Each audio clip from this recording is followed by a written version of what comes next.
Call today, not tomorrow, but today.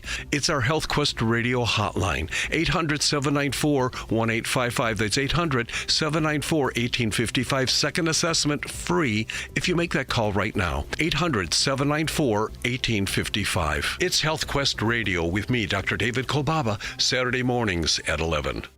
Salem News Channel is America's fastest growing conservative TV network. It's an absolute crazy day. Home to the largest lineup of free speech champions anywhere. Delivering in-depth insight and unapologetic opinion on today's biggest news stories. Americans aren't going to put up with this anymore. SNC brings you the news that matters, told with integrity and clarity. Watch Salem News Channel free 24/7 on your television. Stream now on Pluto TV. Charlie Kirk sees the president cleaning up the swamp. Donald Trump does not look at black or brown, Asian or white.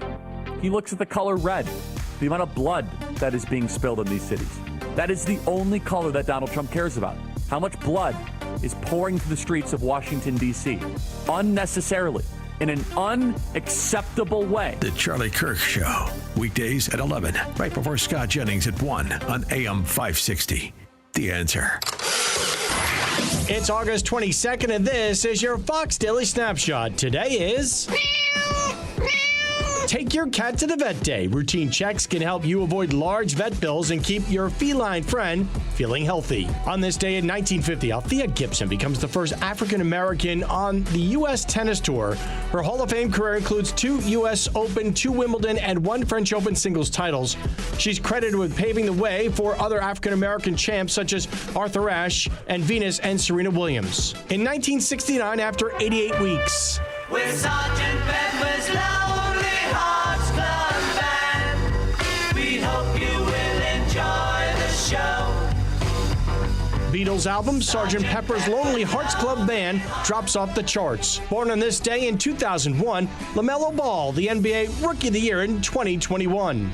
I'm CJ Papa. That's your Fox Daily Snapshot.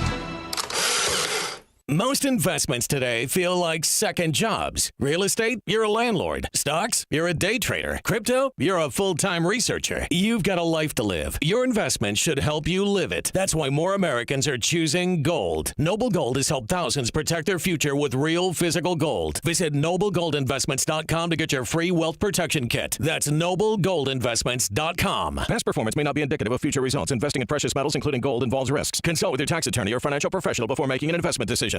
This is an urgent announcement for anyone that's $10,000 or more in debt. Before you make another minimum payment, you need to know there are special programs that can completely free you of your debt. Total Financial Freedom can help you become debt-free in months instead of years. Resolve your credit card debt, signature loans, department store cards, internet loans, and timeshares. Call now at 800-533-6605 for a free consultation. For 17 years, Total Financial Freedom has helped thousands get out of debt. You can feel confident when calling because Total Financial Freedom is A+ rated by the Better Business Bureau and a Christian-owned company. Don't get stuck in the endless cycle of payments. You have the right to get your debt resolved and substantially reduce your monthly payments. Call Christian-owned Total Financial Freedom now at 800-533-6605. That's 800-533-6605. 800-533-6605.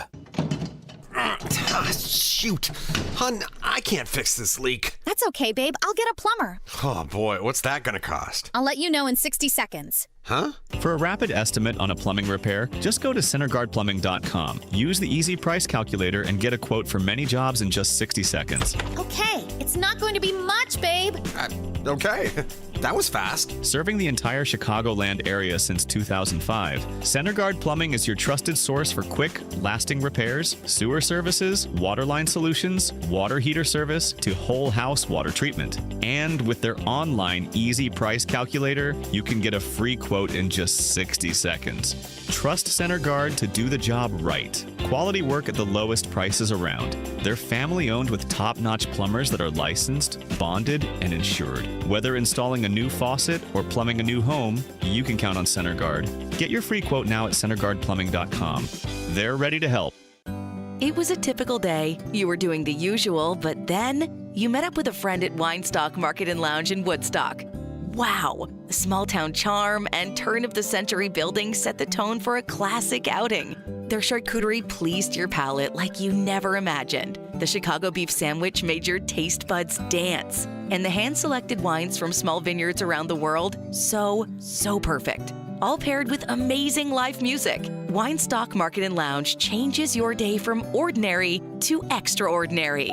Winestock Market and Lounge, voted McHenry County's best wine shop and best of Fox 2 years in a row. Open Tuesday through Saturday, 3 p.m. till 11 p.m. Live music on weekends. Open mic nights on Tuesdays. Enjoy the fresh baked pizza and Chicago beef sandwiches. Wine favorites from Italy, New Zealand, France, and California. And a full menu of handcrafted cocktails. Plan a trip to Winestock Market and Lounge on the square in downtown Woodstock. Mention AM 560 and receive 10% off any purchase.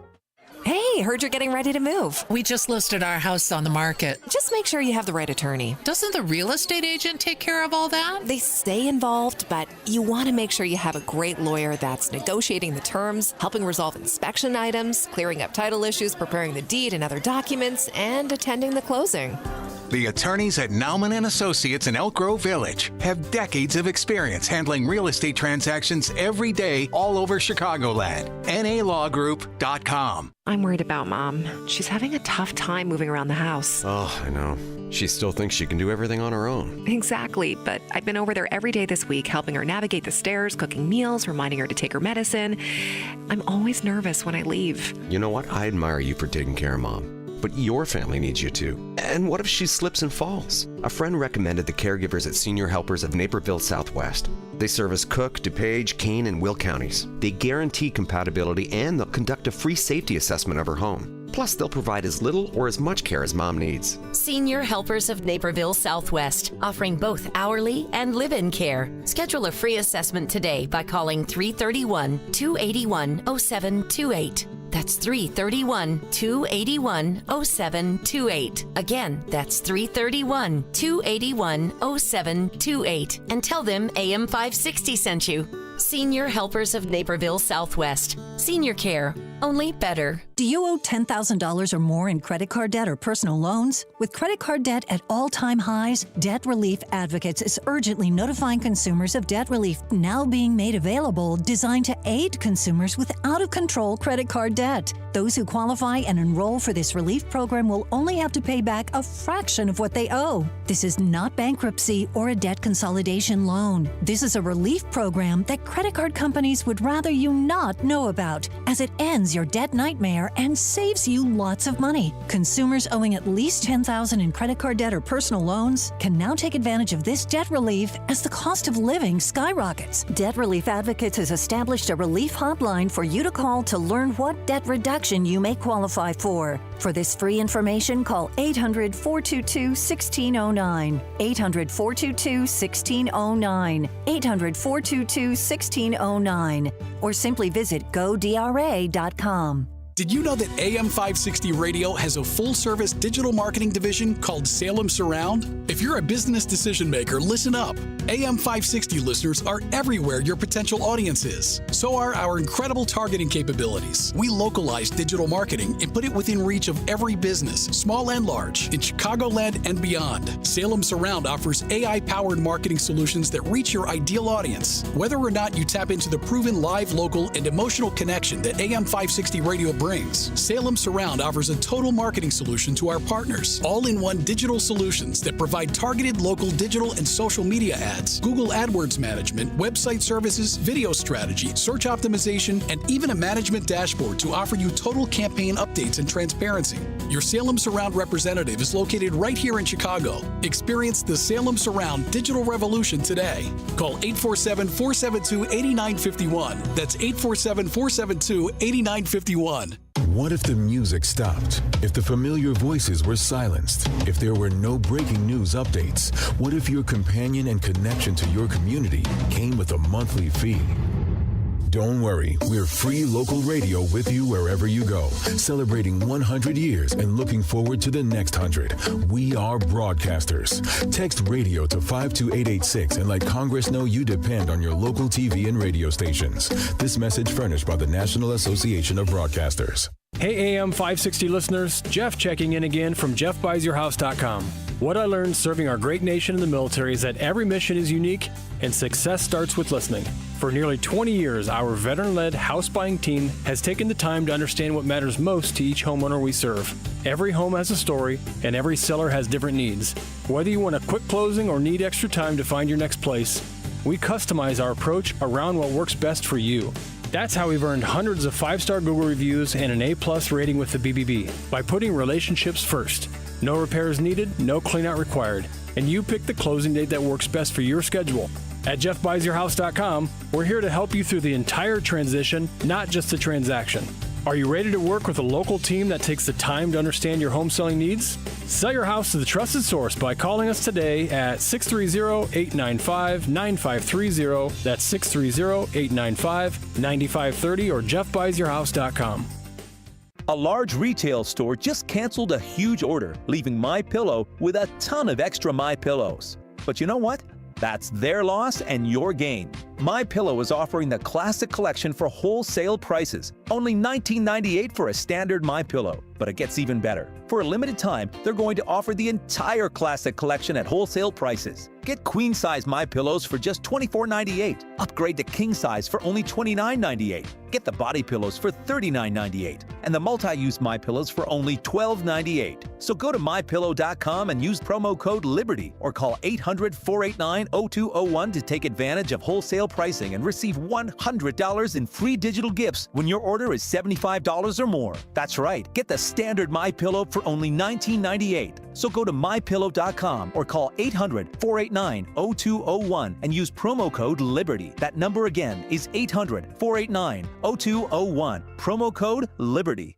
Making the switch to a new communications and IT company may seem like a big ordeal, but if you're not getting the reliable support, consistent internet, and secure solutions your company needs, meet Access One, your local Chicagoland IT experts. Access One has been powering Chicago businesses with secure, reliable IT solutions for over 30 years from our headquarters right here in the West Loop. Whether it's VoIP phones, dedicated internet, managed cybersecurity, cloud backups, or 24/7 support, Access One is here for you. Serving thousands of companies from Naperville to the North Shore, Access One is Chicago-owned and Chicago-run, a trusted IT partner for law firms, clinics, tech startups to manufacturers. We'll make the switch easier than you think. Let's talk.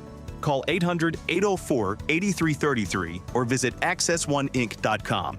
Rated top 5% in customer satisfaction and a Better Business Bureau A+ rated business. That's accessoneInc.com. Tech made personal, locally. Experience a luxurious summer when you visit Trump International Hotel and Towers, Chicago, a Forbes Travel Guide 5-star hotel. Take in stunning views of the Chicago skyline from the heart of the city, steps away from the iconic Magnificent Mile and the revitalized Riverwalk. Treat yourself to exquisite dining at Terrace 16 Restaurant and Rebar Lounge, overlooking the Chicago River and Lake Michigan. Catch the Navy Pier fireworks display from Terrace 16's patio on Wednesdays and Saturdays all summer long. Relax in immaculately designed suites that offer the utmost level of comfort. Refresh in the state-of-the-art spa featuring a 75-foot swimming pool, steam and sauna rooms, relaxation lounge, and more. The Trump Hotel Chicago offers sophistication and elegance to downtown Chicago and is a convenient travel destination for your summer getaway. Simply visit Trump Chicago online to make your reservations today and search offers to find the never settle summer stay. Book today. Now, your official weather forecast. Today will bring a mix of sunshine and clouds with a high of 81. Tonight, expect partly cloudy skies and humid conditions with a low of 67. I'm meteorologist Jason Caterina on AM 560, The Answer. Get the latest weather, traffic, and news updates online at 560theanswer.com. Portions of the following show may be pre-recorded. Now, from the Signature Bank Studios. This is Chicago's Morning Answer with Dan Proft on AM 560. The Answer.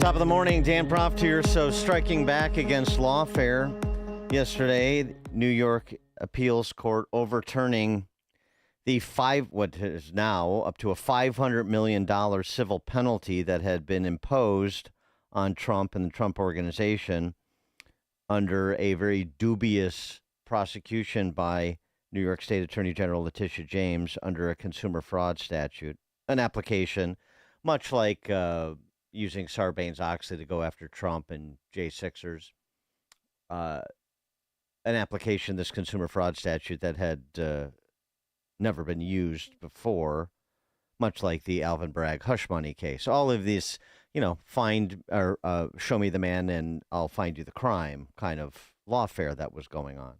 Now, this is not to say that this matter is settled. The appellate court was divided on the injunctive punishments that were imposed, but declared in a 323-page decision, which included 3 separate opinions, that the fines imposed by James and the lower court, Ergo-Ron guy, judge, joke, excessive, like a violation of the 8th Amendment prohibition against cruel and unusual punishment and excessive bail, excessive. While the injunctive relief ordered by the court is well crafted to curb defendants' business culture, the court's disgorgement order, which directs the defendants pay nearly $500 million to the state of New York, is an excessive fine that violates the 8th Amendment of the United States Constitution. 312-642-5600, turnkey.pro, answer line. Point that Andy McCarthy made in reacting to this decision by the appellate court is this is one of the reasons that Trump won.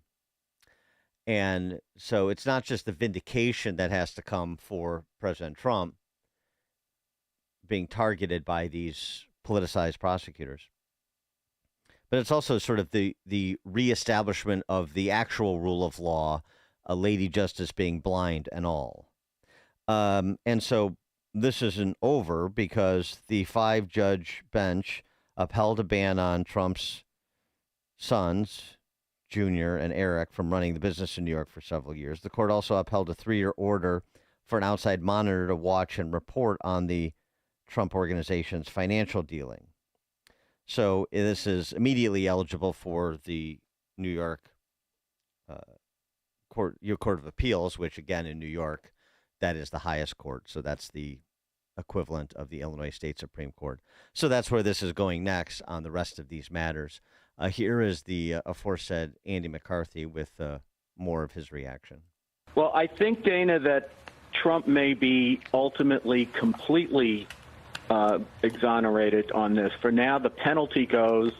There was division in the appeals court about the merits of the underlying suit. But as you point out, what they found basically under an 8th Amendment theory, that's the amendment that prohibits cruel and unusual punishments.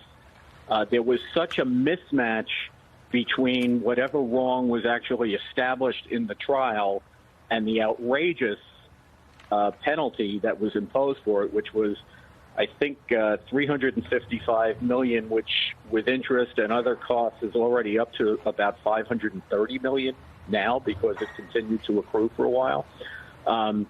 That was such a ridiculous mismatch between what the penalty was and whatever the wrong was that was established, that had to go. The court is leaving in place some other what they call injunctive rulings that were made by the court. So some things have to be sorted out, like how much monitoring Trump's organization is going to be under. But he's out from under the most important part of the case, obviously. And I think there could still be an appeal to the highest appeals court in New York, the Court of Appeals, where they will deal with the question that seems to have vexed the appellate division, which is the whole merits of the case and whether Letitia James, the Attorney General in New York State, should have been able to use a consumer protection statute that had never been used in this way to try to establish a fraud case based on sophisticated financial actors, where, this is not a situation that a consumer protection statute was ever meant to apply to. Indeed, Andy McCarthy talking to Dana Perino on Fox yesterday after the ruling by the appellate court came down. The reminder on this, right? There were no victims here. No banks complained about being defrauded. In fact, they went on to do business with the Trump organization subsequent to the deals in which Letitia James says somehow the public was defrauded. Very curious case, which is to say an illegitimate case, which is to say a prosecution that should never have been brought. Remember the hilarity of the Letitia James valuation of Mar-a-Lago at $18 million. The driveway at Mar-a-Lago is $18 million. That property is $250 million if it's a nickel. Okay, so those sorts of grotesque bastardizations of the law and of valuating property, frankly, and as many in the real estate development space said at the time, basically, if arguing over valuations of properties can expose you to consumer fraud prosecutions and bankrupt your business, then there's not going to be very many real estate developers left in New York or anywhere else that would apply this standard. Something else, though, too, because the flip side here is now, of course, the left is complaining about lawfare in their direction. Let's use Letitia James as an example. This is, you're not supposed to do to us what we do to you, but that assumes that what is happening to Letitia James or Adam Schiff or Lisa Cook, the Fed governor, is the same thing that happened to Trump, and it isn't. What was done to Trump is not being done to Letitia James or Adam Schiff or Lisa Cook, all who are now facing criminal referrals for mortgage fraud. That is black letter law. There are prosecutions of ordinary people for the very same things that those individuals have been referred to have been referred to the Department of Justice. Very same acts. And so, the idea that Bill Pulte has been weaponized, or he's weaponizing the Federal Housing Finance Authority to go after, and most notably this week, Lisa Cook, that's not true. And Pulte was on CNBC the other day, pushing back against the Carl Quintanas and the Sarah Eisens on this, trying to essentially say this is political. They're trying to muddy the waters. You're doing to them what they did to you, and it's sort of a, an eye for an eye. But it's not really. In fact, it's not at all. We are not doing show us the people and we'll find you the crime.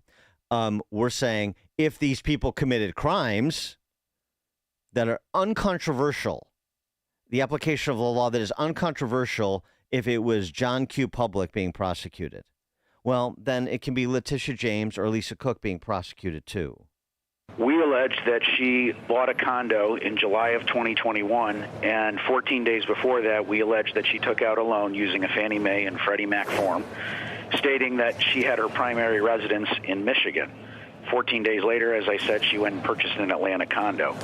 To make it worse, she then went on to eventually list the apartment and probably is renting it out. This is a very serious issue. It has necessarily nothing to do with the Fed governor. It has everything to do with mortgage fraud in the United States. And if we see it, we're going to do something about it. Just on that point, too, I'll say we're also probing, and I would imagine that the Department of Justice will open an inquiry into this. I'm hopeful about that. But we're also probing some property that she has in Massachusetts to see if there's something there, but I don't have anything yet on that. Okay. And I only want to stick with what's in the criminal referral. Yes, when you have a primary residence or a principal residence, it is essentially lower risk. And so what we do at both Fannie and Freddie and our member institutions who we buy loans from and we mandate from is we want to understand the risk. If you are living in your home, it is less likely that you will be foreclosed upon or not pay your payments in the event of a recession. We saw this in 2008. In my view, many of this is what caused 2008. You know, my family founded Pulte Homes. I grew up in that business. I saw the housing market crash. We cannot go back there. So it doesn't matter whether you're Fed Governor Cook or Joe Blow on the street. If you commit mortgage fraud, we are going to report it. So is there any precedent for this and what it would, if found to be true? And again, it's just allegations at this point. Yes, this stuff is prosecuted every day. It's just the elite and wealthy class and the politician class who's shocked when this happens. But is it grounds for firing at the Fed? Of course. If you commit a crime and you have a reasonable suspicion that somebody's committing a crime, that is cause. I mean, I don't know what cause is if that's not cause. I mean, this lady, I don't understand how she can be in charge of setting interest rates for our country, and here she is potentially lying on her applications to get better interest rates. Like, you know, we have a huge economy. Why are we letting somebody like this do this? She needs to explain herself, but unfortunately, it's in black and white, and I don't think it's going away. And to be honest, I think she needs to resign quickly. You know, I say these things about Powell needing to resign and everything on the political side. This is very different, okay? This is black and white. Well, I'm glad you clarified that. Yeah, it is very different.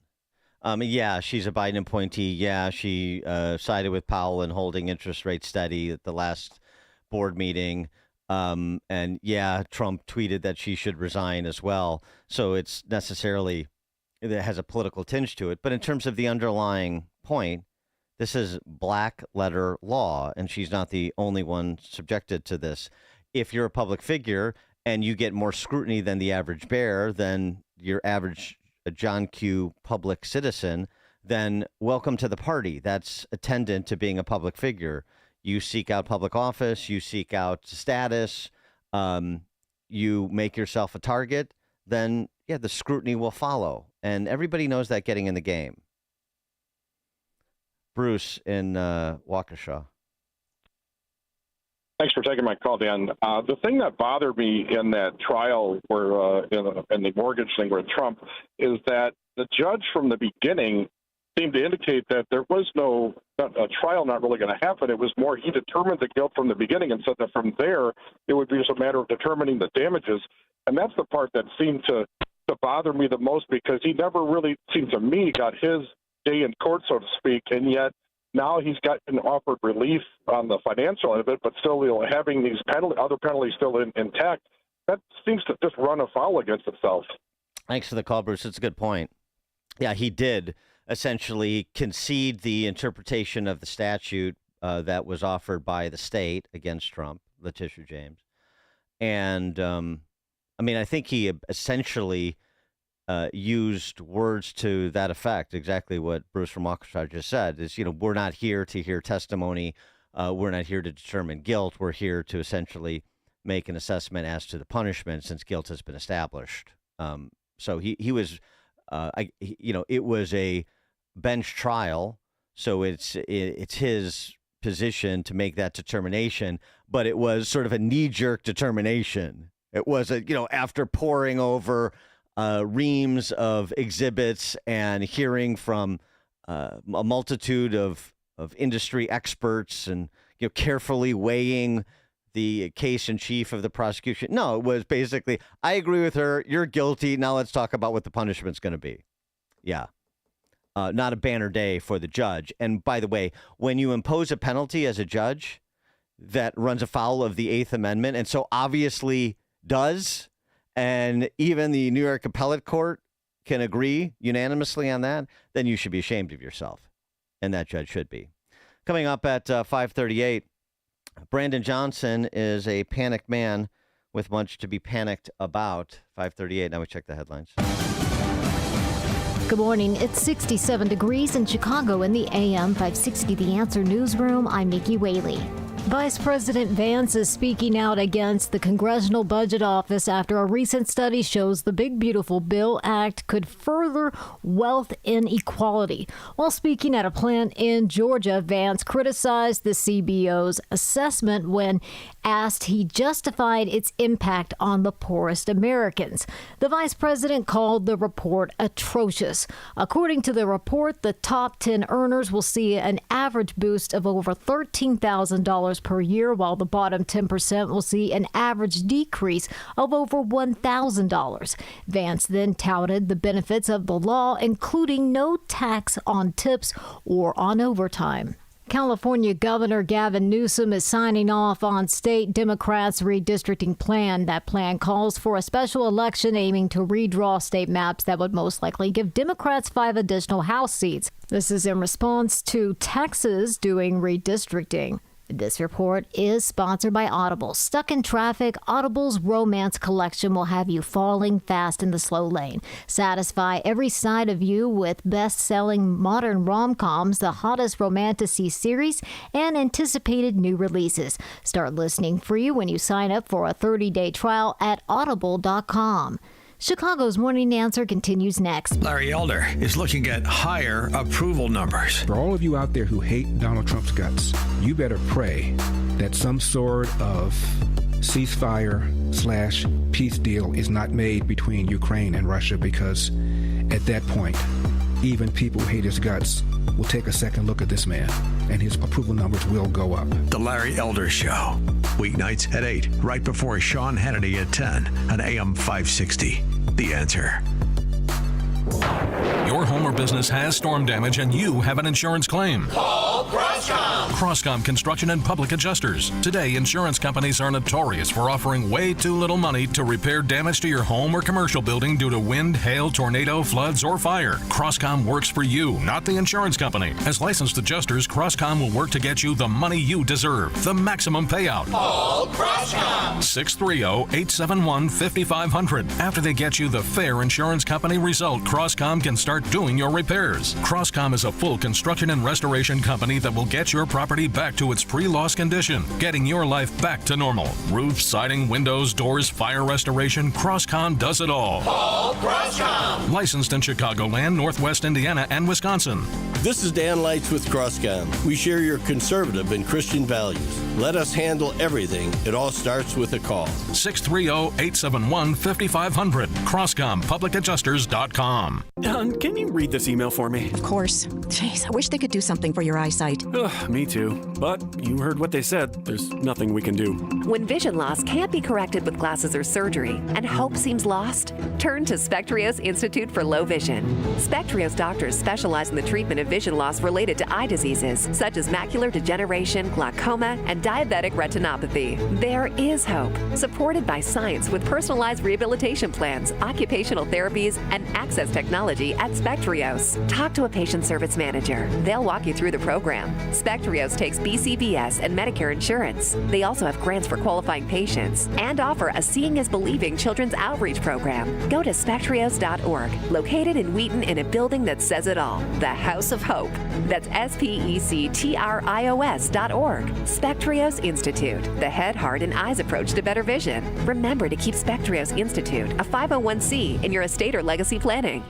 Protect your liver and give it the support it deserves with Active Liver from New Nordic. Find Active Liver in stores at your local CVS, Meijer Grocery, or online at Amazon or at newnordicusa.com. Now, your official weather forecast. Today, expect a blend of sunshine and clouds with a high of 81. Tonight will be partly cloudy and humid with a low of 67. I'm meteorologist Jason Caterina on AM 560, The Answer. Get the latest weather, traffic, and news updates online at 560theanswer.com. This hourly segment is brought to you by HealthQuest Radio with Dr. David Kolbaba. Saturday mornings at 11. Visit healthquestradio.com. Now, from the Signature Bank Studios. Only the biggest stories, only the biggest guests, and only the biggest opinions. This is AM 560, The Answer.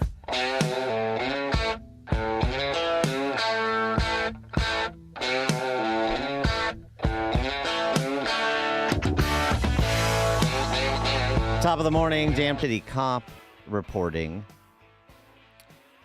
This was yesterday.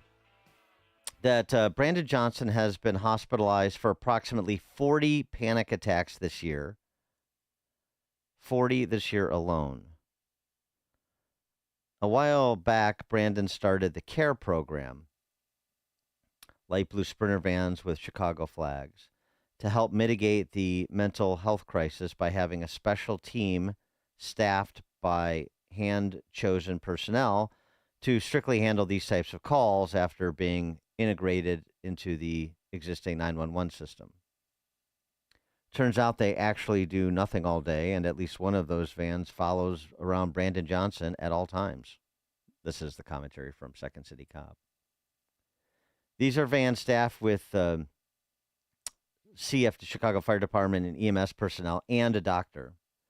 In order to fly under the radar, he requests to be seen at Loyola Hospital in Maywood and Northwestern downtown.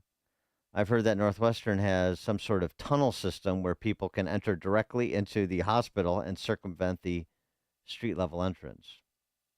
Once he gets admitted to avoid a paper trail, he gets registered as a John Doe, but still uses his actual birth date. Anyone with a connection can verify that by looking it up. I guess the stresses of running the city are getting to him. A panicked man with much to be panicked about. 312-642-5600, turnkey.pro answer line. The good news is, of course, he has his intellectual prowess to fall back on. If he's got this condition where he is prone to panic attacks, that's, you don't want to make light of that. But if this is true, then he should be straightforward about it. We don't want to have another Joe Biden situation, do we, where Brandon Johnson is incapacitated when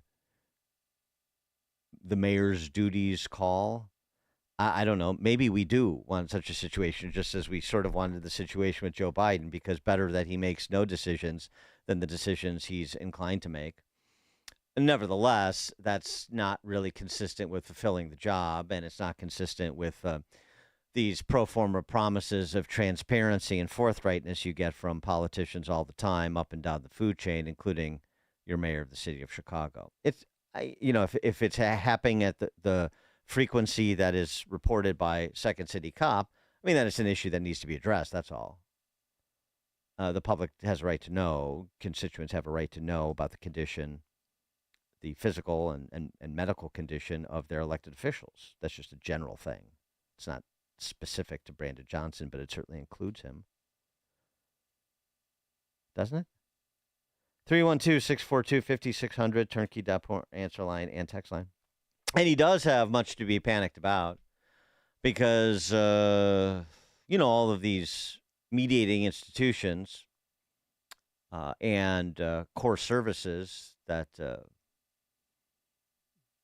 aid or detract from the quality of life in Chicago are in cardiac arrest. They're having their own financial panic attacks, aren't they? And the city is looking for state money for CTA, for CPS, that Governor Jelly Belly says they don't have it. They don't. CPS wants, they got like a $750 million hole in their budget, so they say, but what they really want is $1.6 billion based on the evidence-based funding paradigm that was agreed upon back in 2017. Oh, yeah, did you forget that?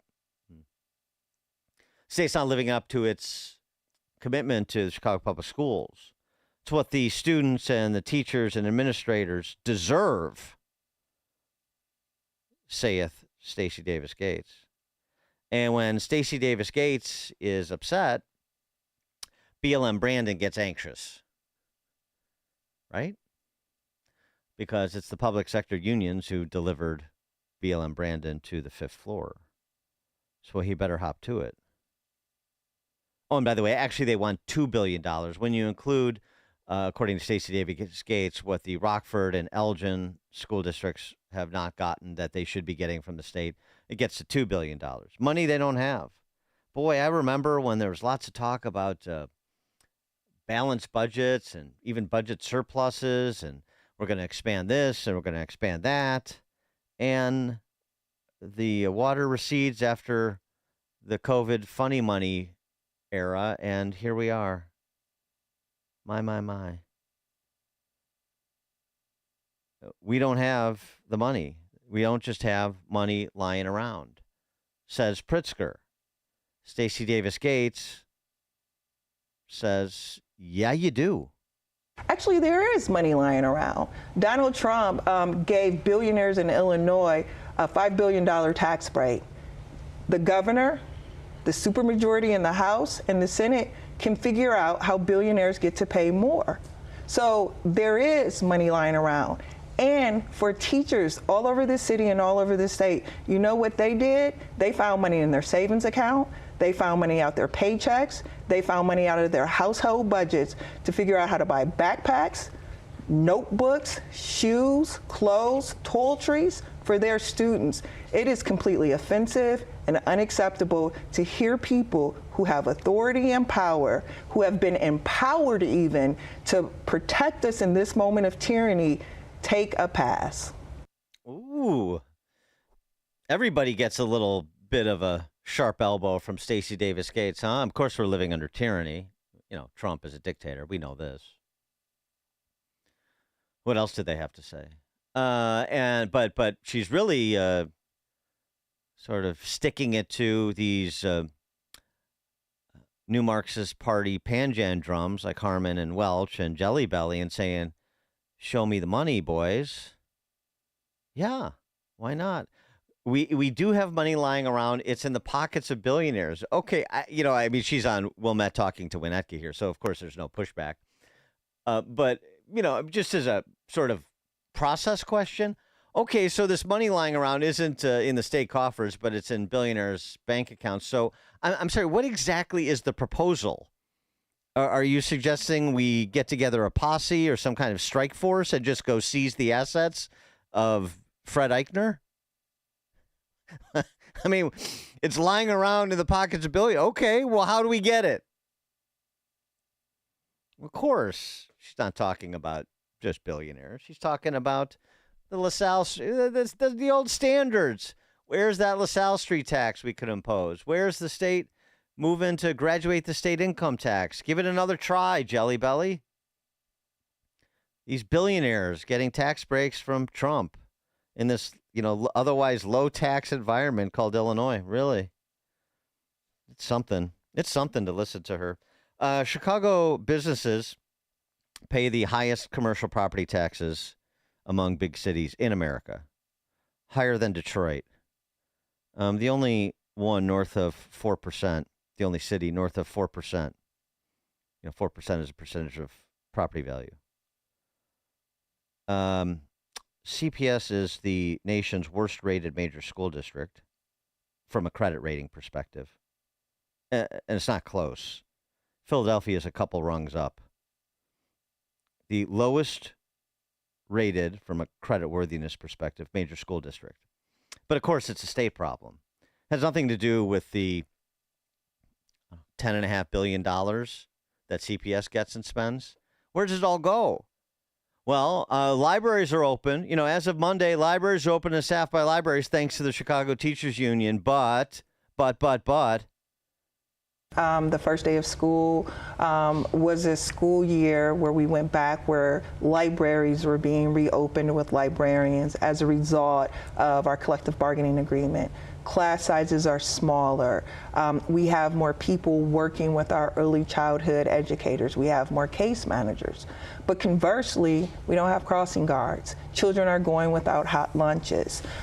We are seeing this at the same time as Trump is dismantling the Department of Education, which means that special education families have zero redress. It also means at the same time SNAP benefits are being marginalized, hot lunches are being taken away from public school students in Chicago. So it is the best of times and the worst of times. Wow, she went full Charles Dickens there. She's so literate. First of all, that's a lie about special education students. IDEA funds not stripped out. That's not true.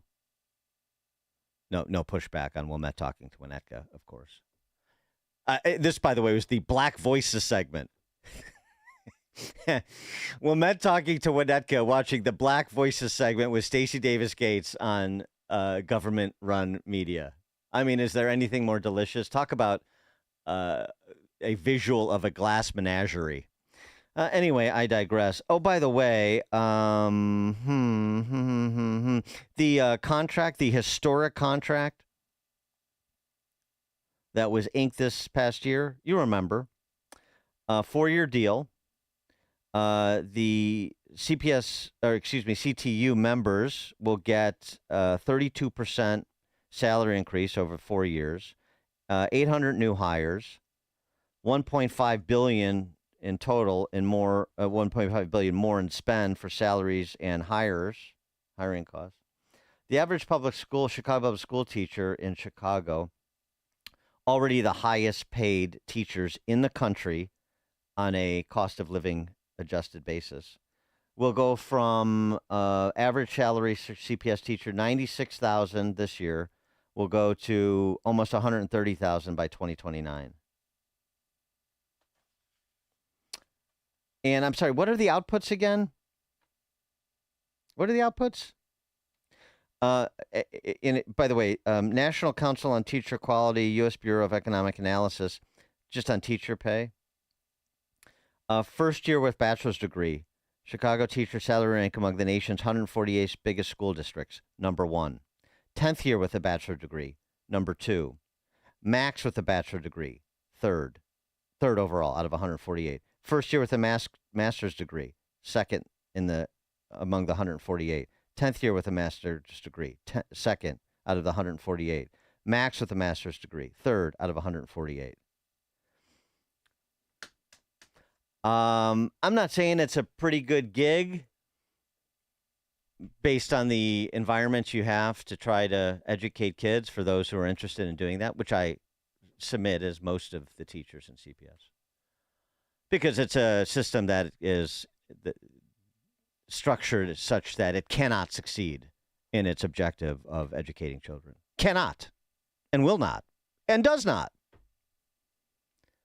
So I'm not saying it's a great gig for that matter, because I don't think it's very satisfying on a intellectual and emotional level. Maybe a financial one. But it's not about the money. Oh, George in Naperville. Yes, good morning, Dan. Can't one of the city's animal shelters donate a comfort pet to the Chicago mayor, and hopefully it would calm him down? Thanks for the call, George.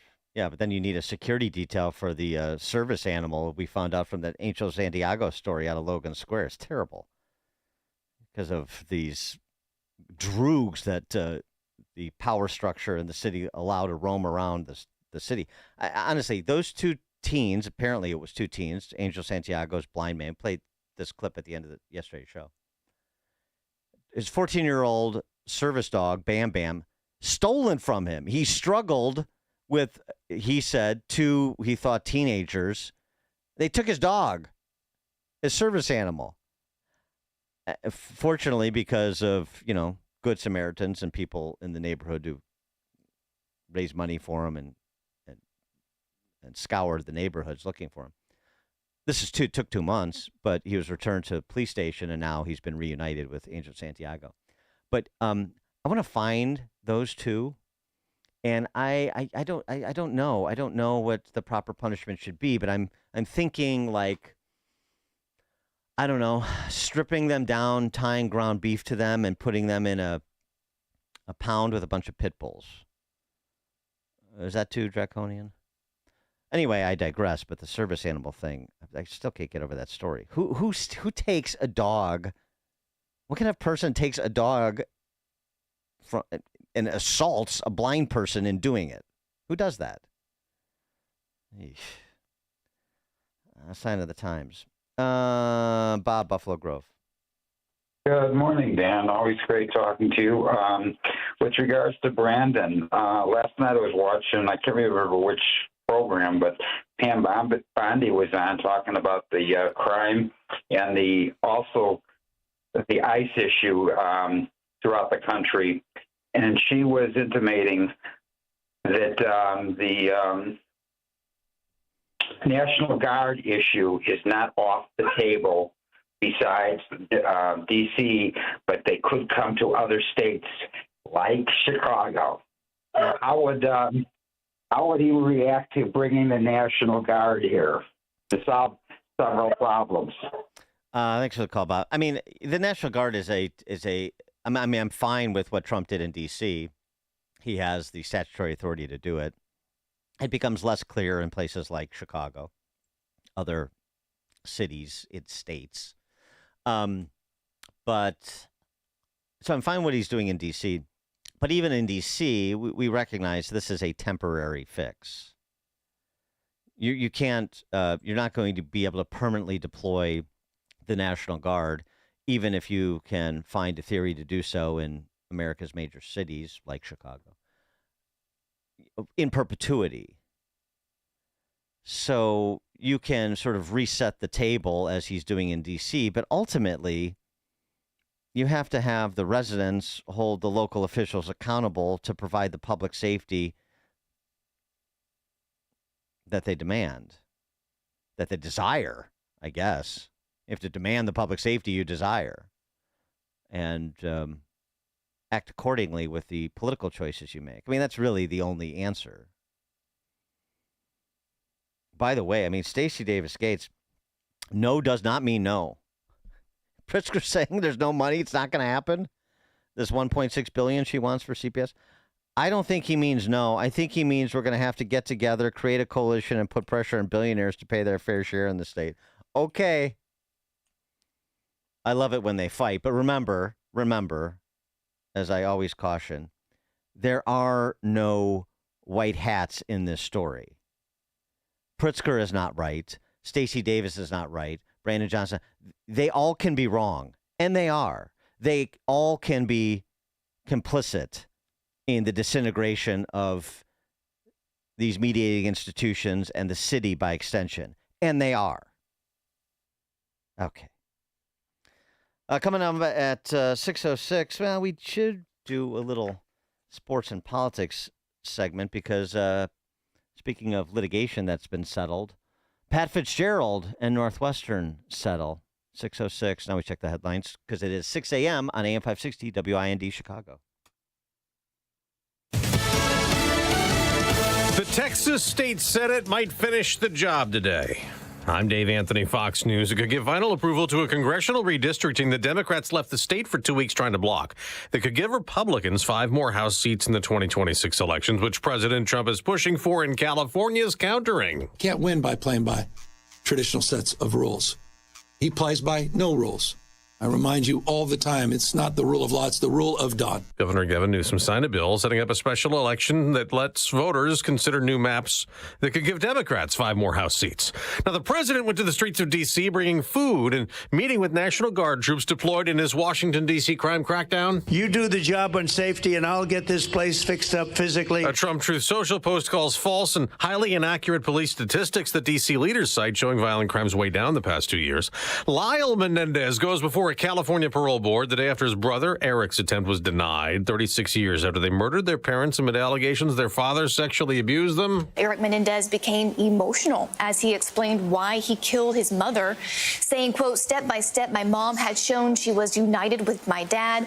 On that night, I saw them as one person. Had she not been in the room, maybe it would have been different. I wish to God I did not do that." Fox's Chanley Painter, an illegal immigrant truck driver, has been sent from California to Florida, where Harjinder Singh faces vehicular homicide charges and then deportation. Fox's Doug Luzader has more. He has been accused of causing a horrific crash by making an illegal U-turn in his truck, causing a minivan to drive right into it, killing 3 people. Florida Governor Ron DeSantis blamed the trucking company and the state of California for issuing the illegal immigrant a commercial truck license. The governor's also vowing to appeal a court ruling to close the Alligator Alcatraz illegal immigration detention center. A federal judge says no more migrants can be sent there. They have 60 days to wind down operations. America's listening to Fox News.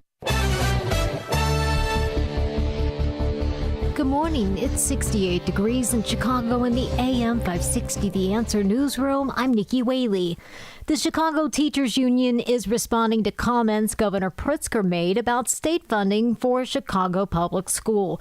During a rally yesterday on the South Side, CTU President Stacey Davis Gates said all Chicago schools are owed $1.6 billion by the state. This school, all of the schools in the city of Chicago are owed $1.6 billion. That creates chaos every summer. This week, Pritzker says the state of Illinois doesn't have the resources to fill a $734 million CPS budget deficit this year. The Chicago Board of Education will vote on the district's budget next week. Transportation officials are transferring $74 million from PACE and Metra to the Chicago Transit Authority to delay service cuts next year in Chicago. The Regional Transportation Authority's Board of Directors voted yesterday to reallocate the funds to the CTA's 2026 budget. The move will delay the potential 40% cuts to CTA service by 2 or 3 months. The RTA is asking the state to plug an estimated $700 million combined budget deficit in 2026 for the CTA, Metra, and PACE.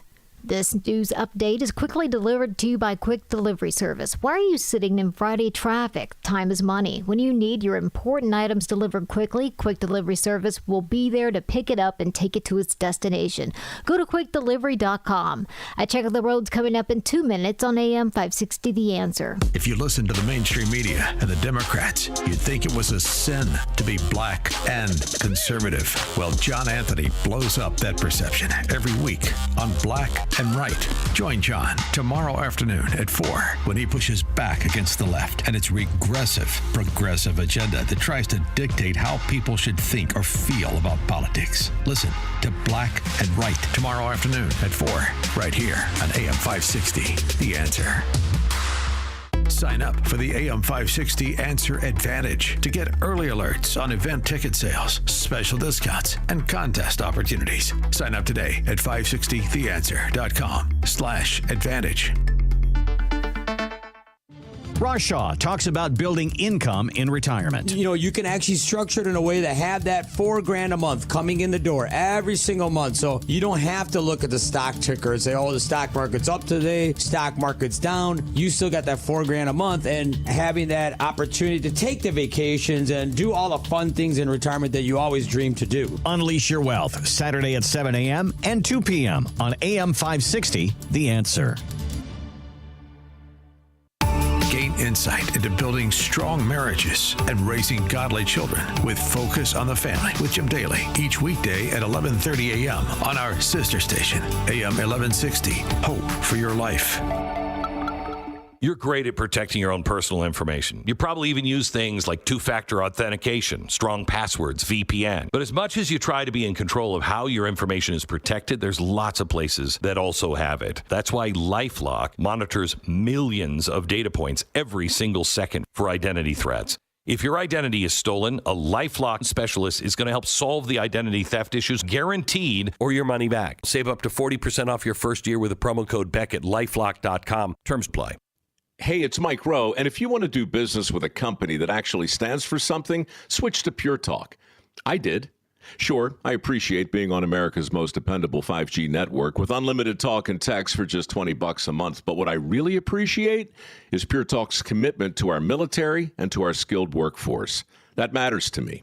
Save 50% off your first month when you dial pound 250 and say keyword Mike Rowe. Pure Talk, a wireless company that actually stands for something. Everybody is keeping an eye on the Fed and how an interest rate cut might affect gold prices. Gold has been hovering at around $3,400 an ounce for the last 2 months and is poised for dramatic growth with the next interest rate cut. When rates go down, returns on bonds follow, and that's why gold continues to be the safe haven asset of choice for smart investors. Are you protected?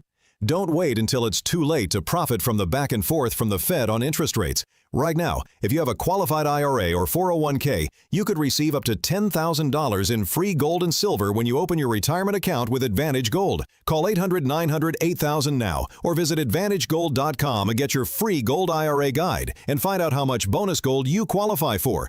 Call 800-900-8000 to qualify for your free $10,000 precious metals bonus when you open your qualified gold IRA with Advantage Gold. Call 800-900-8000 now. Performance may vary. Consult with your financial and tax professionals before making investment decisions. Call 800-900-8000.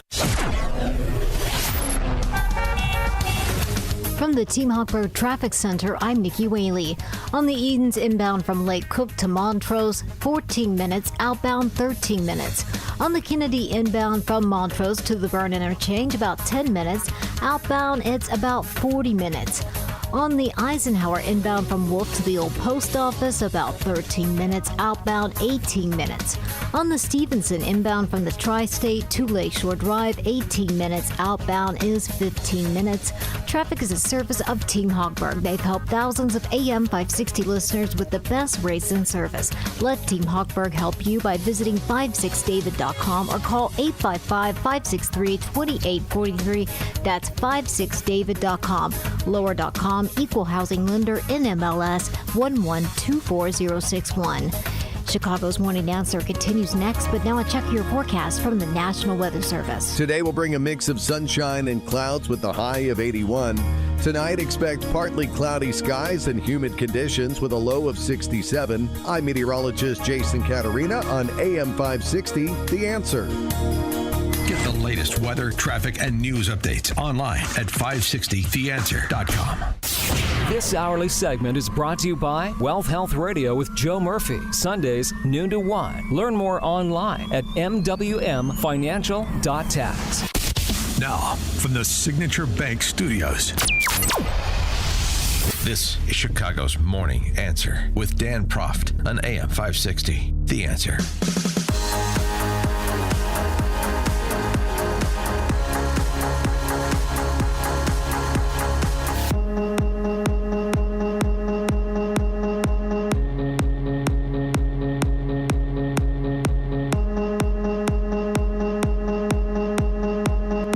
Top of the morning, Dan Proft here, and we've got an update on that story out of Rhode Island.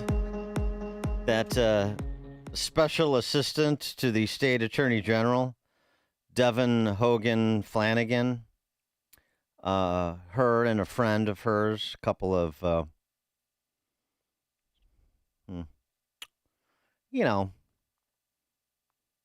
ruffles out on the town with apparently, I think, Flanagan's husband, who's a total dink, couldn't control the situation.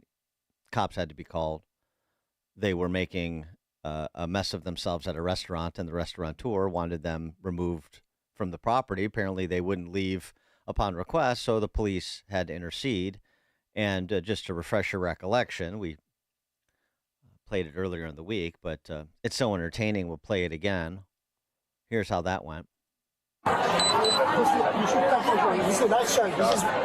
want you to turn your body cam off. Protocol is that you turn it off. If a citizen requests it to turn it off. She's a lawyer. So they want you guys to leave? Yes, we're going to. Let's just leave. Let's just make it easy, okay? We're going to make it easy. No, that's not. I am. Okay, I'm her husband. That's not the point. Can you? I'm her husband. We'll talk over here, okay? Your protocol is. Can we all talk? She just continues running her mouth, misstating the police body camera protocol. Can we talk? Who is she to you? What's that? No, Who is she to nothing you? happens. Nothing. She is our college friend. Okay. She's a friend. Yes. No, I'm not. You guys just want to know? Do you want them trespassed? Anything we can do. Trespass, yeah. There's the restaurateur. Anything you can do to remove them from our property. No, I'm not. No, I'm not. Do you want to chat? I know that your protocol is. So you're trespassed, so we got to leave now. Unless you want to be in We're not trespassing. You haven't notified us that we're trespassing. Number one. Number two. I just told you you're trespassing. Number one. I don't Number want to two. arrest you guys. You're not going to arrest us. Number two So let's is leave. that We got to go. We got to go. protocol Let's go. is Let's the go. citizen protocol is if we ask you to turn the body I don't cam want off. to deal with this. Let's Okay. go. No, I understand you don't want to deal with it, but the let's go. protocol is, and your protocol is, How many if times we is she ask gonna you say to the turn off protocol body is? cam, you have to turn it off, and that's your protocol. She's a lawyer, so she knows.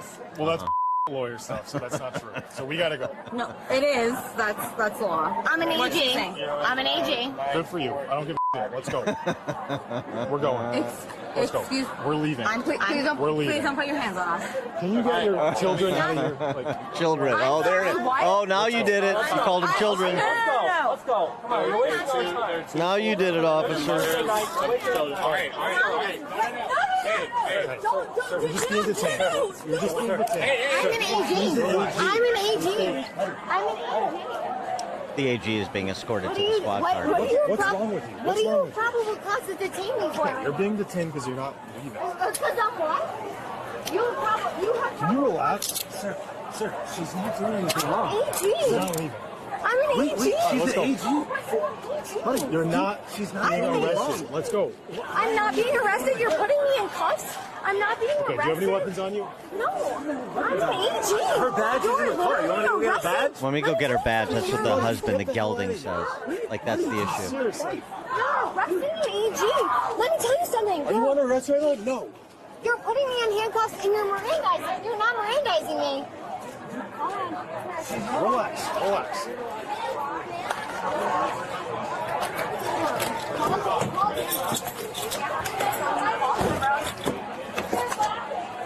In the car she goes. Yeah. You're gonna regret it. I'm an 8. You're going to regret it. I'm an 8. And then the door slams. The protocol is, I'm an AG. Hey, honey, why don't you shut up and we're going to leave because the officers have asked us to leave. No. But there are a couple of drunk, uppity women who know better. I have a law degree. She has a law degree. Yeah, I don't give a rat's ass. Yeah, that's about the right temperature for me. So now the Rhode Island Attorney General has actually weighed in on this as they investigate. What is there to investigate? That 3 minutes is pretty dispositive of the case, I believe. Attorney General of Rhode Island, Peter Narana, a Democrat. The rare instance that a Democrat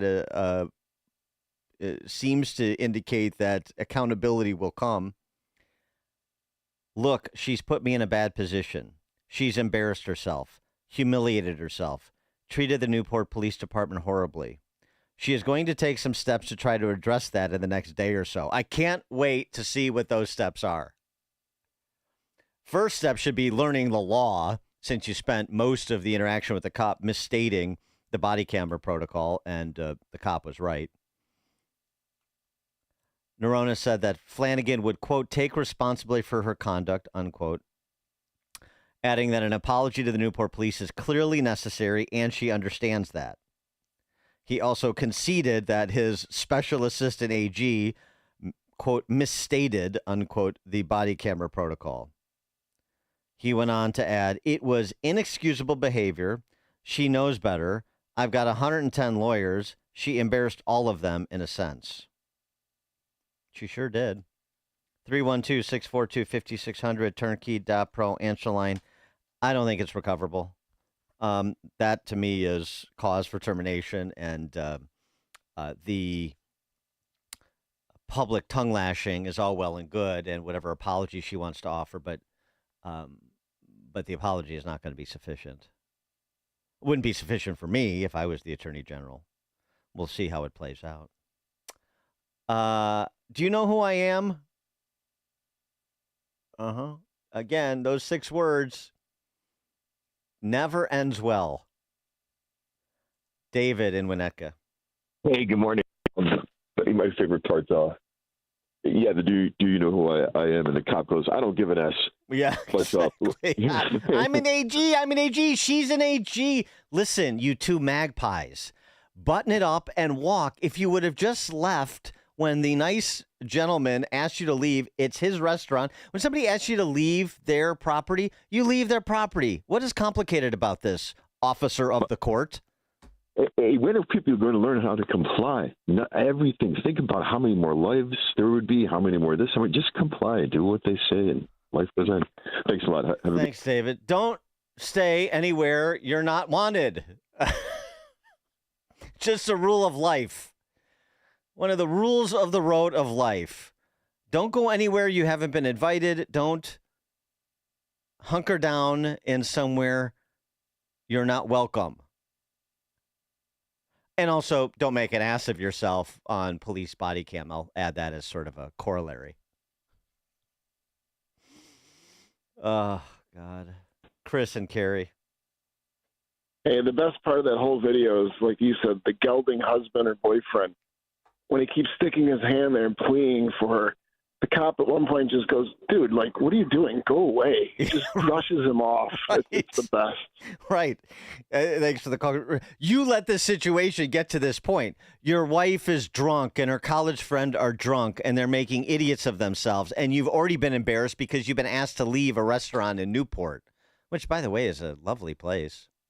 I got to spend a week there when I went to the publicly available citizen seminar that the U.S. Navy War College does there. I mean, what a beautiful town. So you've already been, sorry for my personal aside there. So you've already made a spectacle of yourself and your wife has already made a spectacle of you. And then you're sitting there with, clutching her purse saying, I'll run and go get her badge. I don't think you're getting it. And what kind of, it's just, but that's why this could have easily taken place at, Fuller's in downtown Hinsdale. Or, I don't know, Panera Bread in downtown Wilmette, for that matter. Mike in Hammond. Hey, thanks for taking my call, Dan. Yeah, this is the first time she got caught acting like that. She's probably done it at least 10 times before, and the people in Rhode Island are tired of it. And her husband, he's learned his place. He's a beta male. I'll just stand here and do as I'm told, kind of thing. And the next day, it was all his fault. I guarantee it. Yeah, right. Why? Thanks for calling. Exactly. Right. Why did you stop me? Why did you let me do that? All right. That's why you married me, to let me walk all over you, honey. My damn practice single. Corey in Woodlawn. Thanks for taking the call, Dan. I'm always surprised. She doesn't know the difference between being detained and being arrested, but she's an attorney general. I'm very surprised at how many morons have found themselves into government. You've got a problem. Thanks for the call, Corey. You haven't told me what I'm being charged with. I just said you're trespassing. Which you understand trespassing is illegal, and I can cite you for trespassing. Right? You know the law. Yeah. By the way, locally, I just saw this. These Democrats run amok. This is like an older lady. Apparently she's a Will County board member. I mean, another Collier County that has been turned over to the barbarian set. Jacqueline Trainier. Oh. So, back earlier this year, she apparently struck a child with her car, and was issued a traffic citation, but the case was dismissed in May. Accident with a minor on a bicycle. Wonder how that got dismissed. And now she is being charged with computer tampering. She's a sitting board member in Will County, Bolingbrook, Marxist. She allegedly illegally accessed the email account of another board member, Judy Ogalla, who I know, Monee Republican, in March of last year without Ogalla's authorization. Trainier forwarded emails from Ogalla's account to herself and others. And I guess she was looking for communications with that involved Ogalla and other board members about business before the Will County Board, but you're not allowed to do that. Obviously. She said that it was a simple mistake. She said she'd been testing out a rumor that all the county board members were given the same password when they were issued new devices. But the problem is she apparently opened Ogalla's email more than once, and she also forwarded emails that were in Ogalla's account to herself. It doesn't sound like such an innocent accident, but these the mentality of these people, the character of them too. Okay, way to go, Bolingbrook. You sent another doozy to public office. Now, the flip side of this I wanted to get to, because we've been talking about Letitia James and we could open up the door to Jack Smith and Fawny Willis and Alvin Bragg and on. Adam Schiff. The judge in that Trump civil case where he imposed this $500 million fine that the appellate court found to be violative of the Eighth Amendment, cruel and unusual punishment. A lot of bad things going on in our justice system. But then there's the story of Frank Caprio. This is really interesting. And ironically, it has a Rhode Island connection because he was a retired Providence municipal judge. And he just passed away at the age of 88 from pancreatic cancer. And apparently, and I've just sort of gotten wind of this, apparently he posted these videos, or people posted videos of him presiding over his court during his day. And they started to really build community around these videos because he has a sort of unique style that you're about to hear.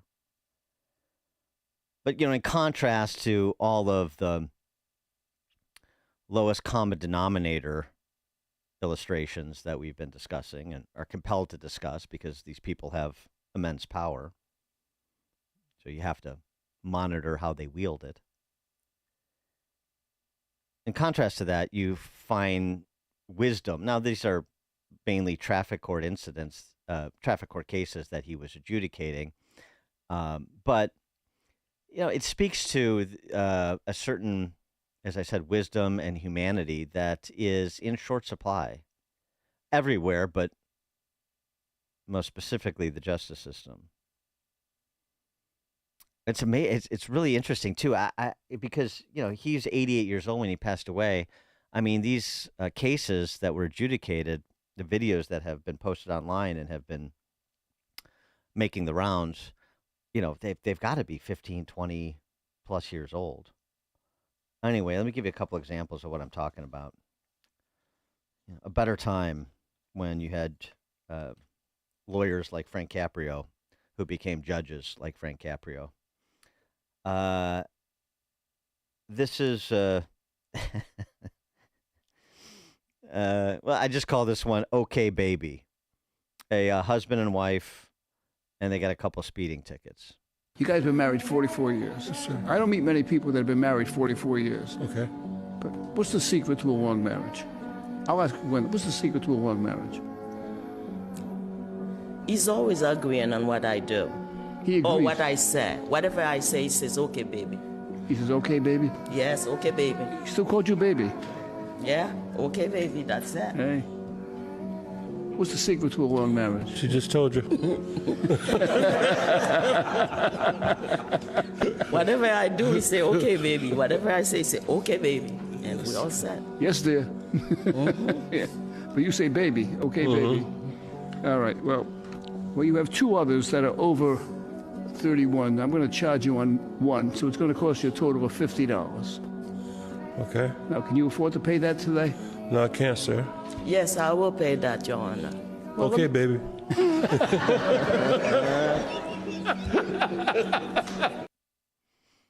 That's good stuff. Can you afford to pay that today? And then he went on actually in that video to say, I want to make sure that, this isn't going to bust you for the day if you have to pay this fine. And okay, baby, the wife said, yeah, we'll do it because that's what we have to do.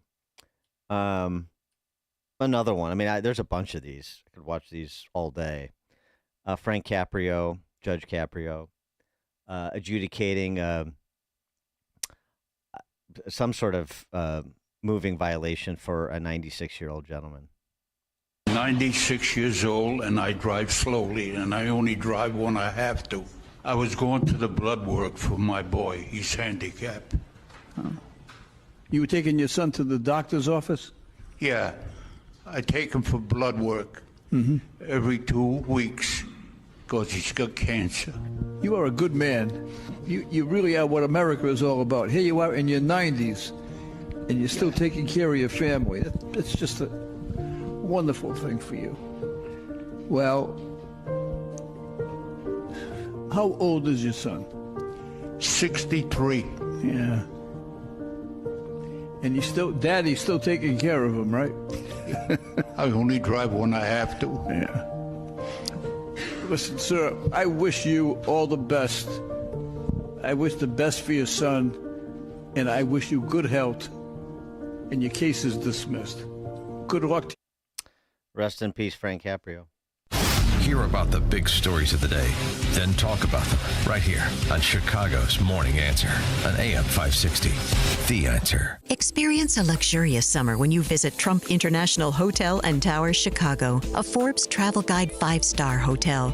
Take in stunning views of the Chicago skyline from the heart of the city, steps away from the iconic Magnificent Mile and the revitalized Riverwalk. Treat yourself to exquisite dining at Terrace 16 Restaurant and Rebar Lounge, overlooking the Chicago River and Lake Michigan.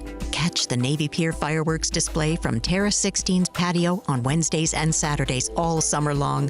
Relax in immaculately designed suites that offer the utmost level of comfort. Refresh in the state-of-the-art spa featuring a 75-foot swimming pool, steam and sauna rooms, relaxation lounge, and more. The Trump Hotel Chicago offers sophistication and elegance to downtown Chicago and is a convenient travel destination for your summer getaway. Simply visit Trump Chicago online to make your reservations today and search offers to find the never settle summer stay. Book today. Perhaps you're a collector, or perhaps all of a sudden you have a collection. Maybe it's an inheritance. How do you know what it's worth? This is Sean Thompson for Donley Auction. The market for antiques and collectibles is changing all the time. What is your collection worth right now? Well, I've got an easy way to find out. It's simple. You contact Donley Auctions. With their worldwide audience of live and in-person auctions, they have a good idea of how to tell you exactly what it's worth at exactly right now.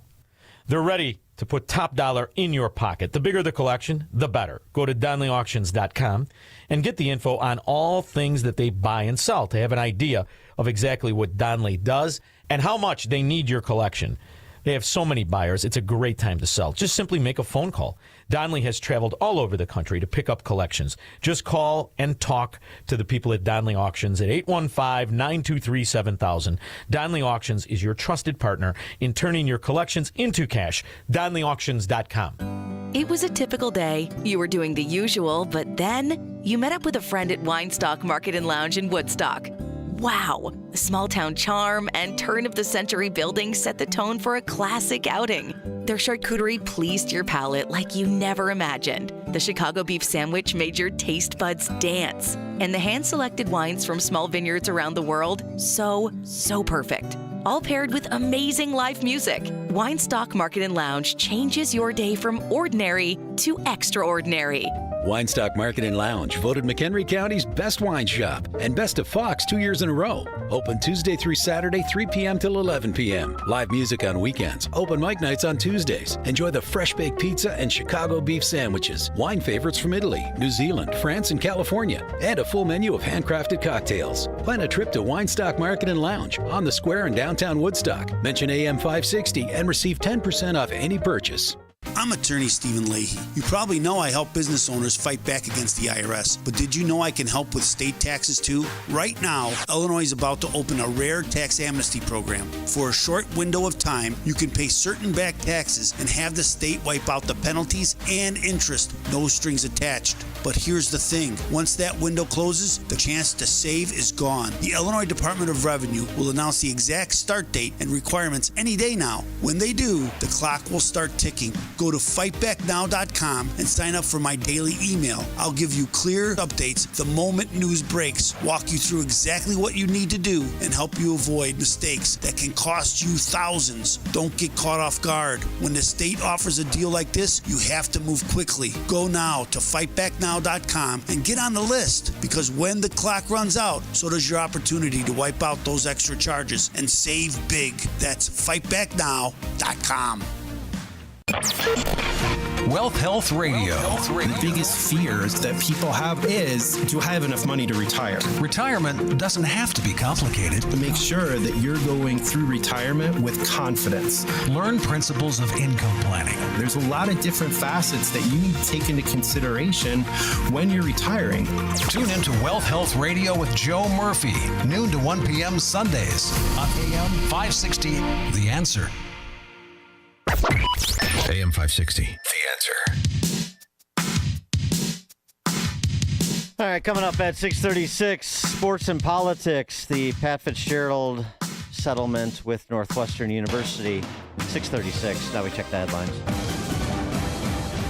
Good morning. It's 68 degrees in Chicago in the AM 560 The Answer newsroom. I'm Nikki Whaley. The Trump administration can move forward with pulling hundreds of millions of dollars in National Institutes of Health grants linked to DEI after a Supreme Court ruling yesterday. The 5-4 decision in part reversed a lower court ruling that canceling the funds was illegal. 5 of the court's conservative justices ruled in favor of the administration, accusing the lower court of defying an earlier Supreme Court ruling that allowed the administration to cancel grants. Democrats in California are moving forward with their own redistricting efforts. Governor Gavin Newsom signed the measure Thursday that calls for a special election aiming to redraw state maps that would most likely give Democrats 5 additional House seats. They fired the first shot, Texas. We wouldn't be here had Texas not done what they just did. Donald Trump didn't do what he just did. We got here because of his failed policies. Those are being exposed hour by hour, reinforced today by Walmart announcing they'll be raising prices because of the tax increases, because of the tariffs. The statewide vote will be held in November. California's redistricting push comes as Texas just redrew their maps. News is a service of Fox Valley Coins in Naperville. Easy to get off I-88 on Route 59 in Naperville. Family-owned integrity since 1981. FoxValleyCoins.com. I check the roads coming up in 2 minutes on AM 560 The Answer. Join John Anthony, host of Black and Right, for a cruise on Lake Michigan, Saturday, September 6th. Come aboard the luxury yacht Free Spirit for a fun afternoon with fellow AM 560 listeners. Enjoy great food and beverages and be a part of the live broadcast of Black and Right with John Anthony. Tickets are on sale now at 560theanswer.com/cruise. That's 560theanswer.com/cruise. Hey, it's Mike Rohn. If I have a choice, I like to do business with companies that actually stand for something. That's why I switched from Verizon to Pure Talk. No offense to Verizon, I'm sure they stand for something. I just don't know what it is. Pure Talk, on the other hand, is a veteran-owned company that supports our military in a big way, and I appreciate that. Yeah, I also appreciate unlimited talk and text and plenty of data for half the cost of the big guys. And I do like being on America's most dependable 5G network for just $20 a month. But what I really appreciate is no contract, no cancellation fees, and Pure Talk's commitment to handle all their customer service in this country. I saw it for myself. I went to Georgia, I got a tour of their headquarters, I met their CEO, and I talked to the same customer service folks that you'll talk to when you dial pound 250 and say keyword micro. Switch today and save 50% off your first month when you dial pound 250 and say keyword micro. Pure Talk, a wireless company that actually stands for something. Is cremation an option you're considering for you or your loved one? At Catholic Cemeteries, we offer sacred, permanent places of rest where loved ones can be remembered, prayed for, and visited for generations. Too often, cremated remains are brought home, only to end up in closets, basements, or forgotten on shelves. Memorialization is forever. Honor their life. Preserve your legacy. Visit us today at CatholicCemeteriesChicago.org to schedule a free consultation or call 708-236-5490. Hi, it's Scott Tucker, host of Retirement Dakota with Scott Tucker, heard on AM 560 on Sundays at 8 a.m. and again at 5 p.m. I want to offer you a free copy of my latest book, Escape Illinois, Should I Stay or Should I Go? To get your free copy of my latest book, Escape Illinois, Should I Stay or Should I Go? Just go to retirementdakota.com. That's retirementdakota.com. And please listen every Sunday at 8 a.m. and again at 5 p.m. on AM 560, The Answer. Hi, I'm Ken Mariotti, owner of Woodland Windows and Doors, a third-generation family-owned business since 1969. We know you're bombarded by choices when shopping for new windows or doors, so we're inviting you to experience the Woodland difference. For decades, we have been transforming living spaces with Marvin Windows, a fifth-generation family business. Marvin replacement windows have been known to increase the warmth of your cold rooms by 10 degrees. Think about that, 10 degrees warmer. When you welcome Woodland into your home, you will get a product expert to transform your living spaces, full-time, dedicated professional installers that you can trust in your home, along with the best products like Marvin.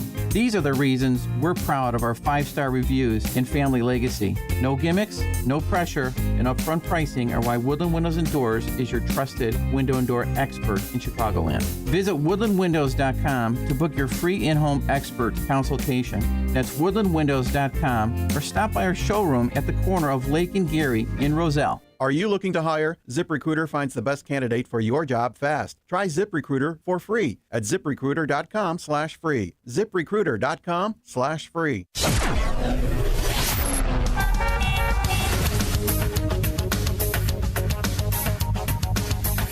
Road Traffic Center, I'm Nikki Whaley. On the Edens inbound from Lake Cook to Montrose, 14 minutes, outbound 13 minutes. On the Kennedy inbound from Montrose to the Burn Interchange, about 10 minutes. Outbound, it's about 40 minutes. On the Eisenhower inbound from Wolf to the Old Post Office, about 13 minutes. Outbound, 18 minutes. On the Stevenson inbound from the Tri-State to Lakeshore Drive, 18 minutes. Outbound is 15 minutes. On the Dan Ryan inbound from 95th to the Burn Interchange, 15 minutes. Outbound is 11 minutes. This report is sponsored by Straight Talk Wireless. Don't let data limits hold you back from being the GIF master in the family group chat. Switch to Straight Talk Wireless and get real unlimited data on a reliable 5G network. Straight Talk available at straighttalk.com or Walmart. Chicago's Morning Answer continues next, but now a quick check of your forecast from the National Weather Service. Today, expect a blend of sunshine and clouds with a high of 81. Tonight will be partly cloudy and humid with a low of 67. I'm meteorologist Jason Caterina on AM 560, The Answer.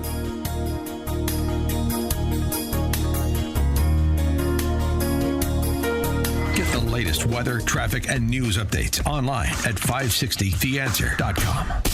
Now, from the Signature Bank Studios. Sports and politics and sports and politics and sports and politics and intersection. Arrogance and ignorance. Arrogance, ignorance, and arrogance and ignorance. Intersection. Yeah, a couple things before we get to sports and politics. This just came over the transom. FBI agents raided the home of former NSA John Bolton in front of the show. I hate when friends of the show have their house raided by the FBI. Kash Patel posted on X, "No one is above the law. FBI agents on mission." The only thing that was indicated was that it is related to some national security matter. Okay.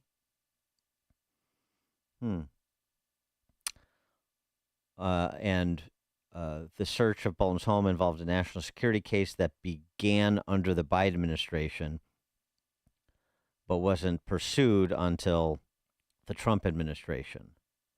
What that is, I don't exactly know, but we'll certainly pass along information as it becomes available. And we'll see if we can't raise John Bolton, too, to see if he wants to talk. Okay. One other business matter. Well, this does sort of fit in sports and politics, but the story we've been talking about the last couple of days, a male volleyball player who made the freshman girls volleyball team at Conant High School in Hoffman Estates. It's become a national story, as you would expect.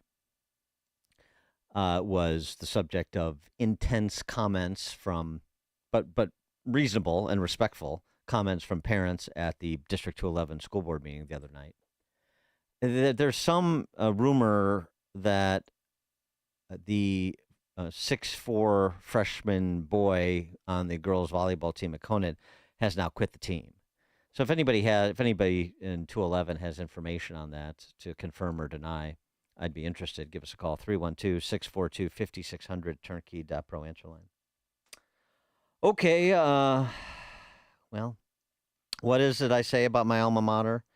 Every time Northwestern University is in the news, the value of my degree declines. Well, this continues that standard.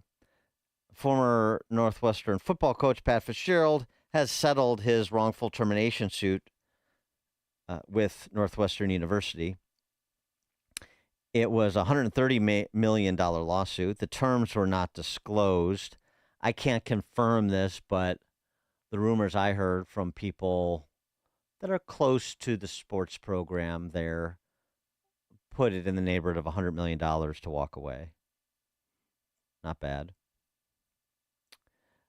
This is in addition to the 34 suits that were filed by former Northwestern football players over allegations of hazing. Those were all settled by Northwestern. Everybody gets a check. Make an accusation, get a check. And, of course, the underlying issue here is this whole hazing business. Fitzgerald saying in a statement, "Through discovery, I learned that some hazing did occur in the football program at Northwestern. I'm extremely disappointed that members of the team engaged in behavior and that no one reported it to me so that I could have alerted Northwestern's athletic department and administrators, stopped the inappropriate behavior, and taken every necessary step to protect Northwestern student athletes."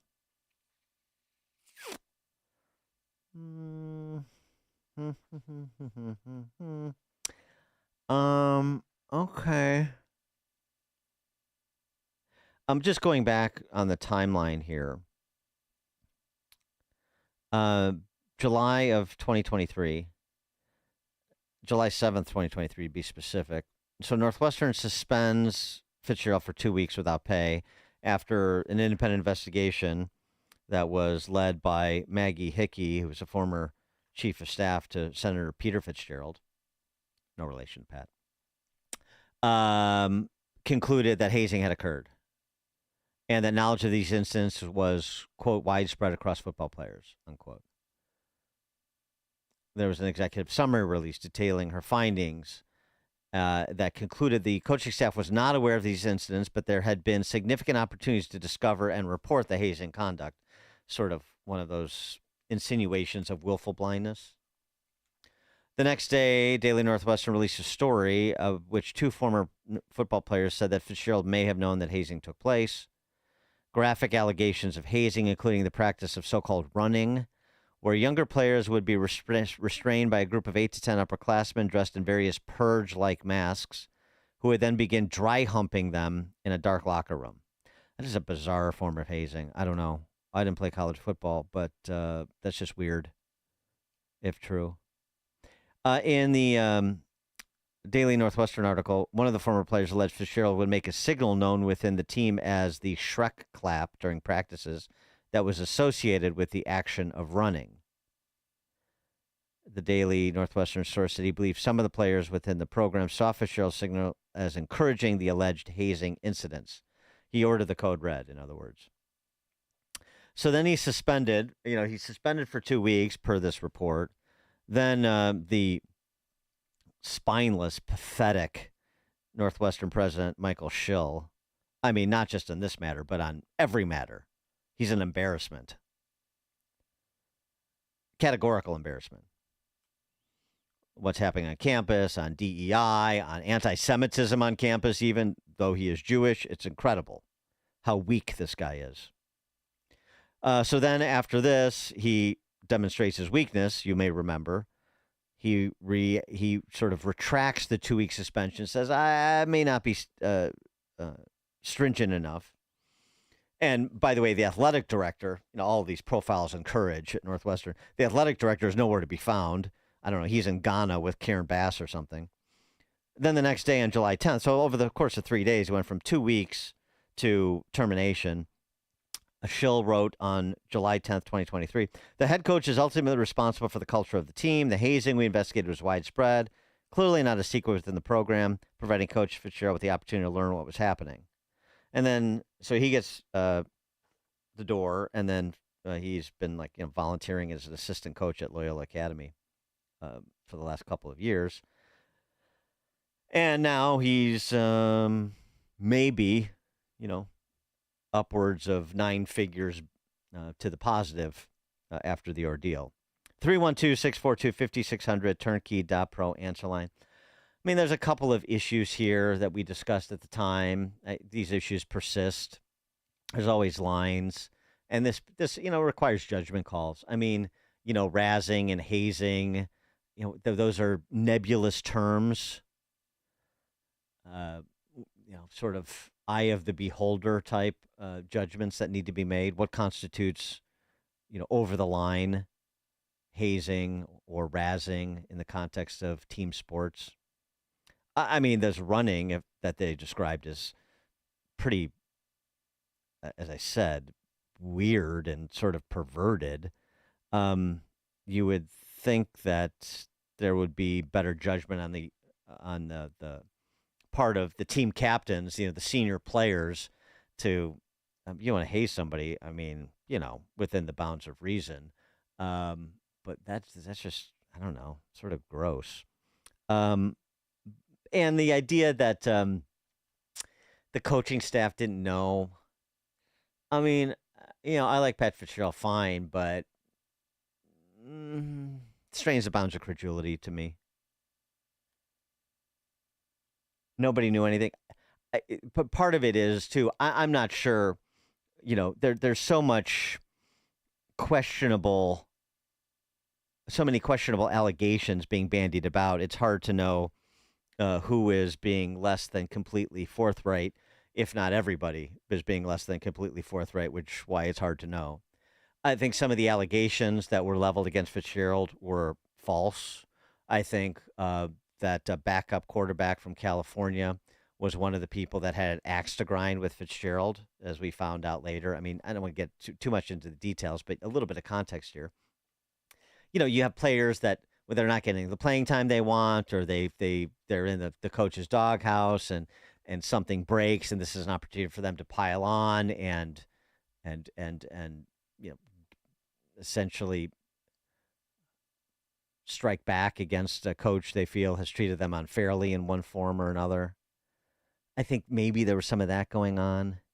You did have, by the way, a lot of players rally to Pat Fitzgerald's defense and dispute this running, hazing business at the time, including former quarterback Steve Schnurr, I remember most notably. So it's just hard to know.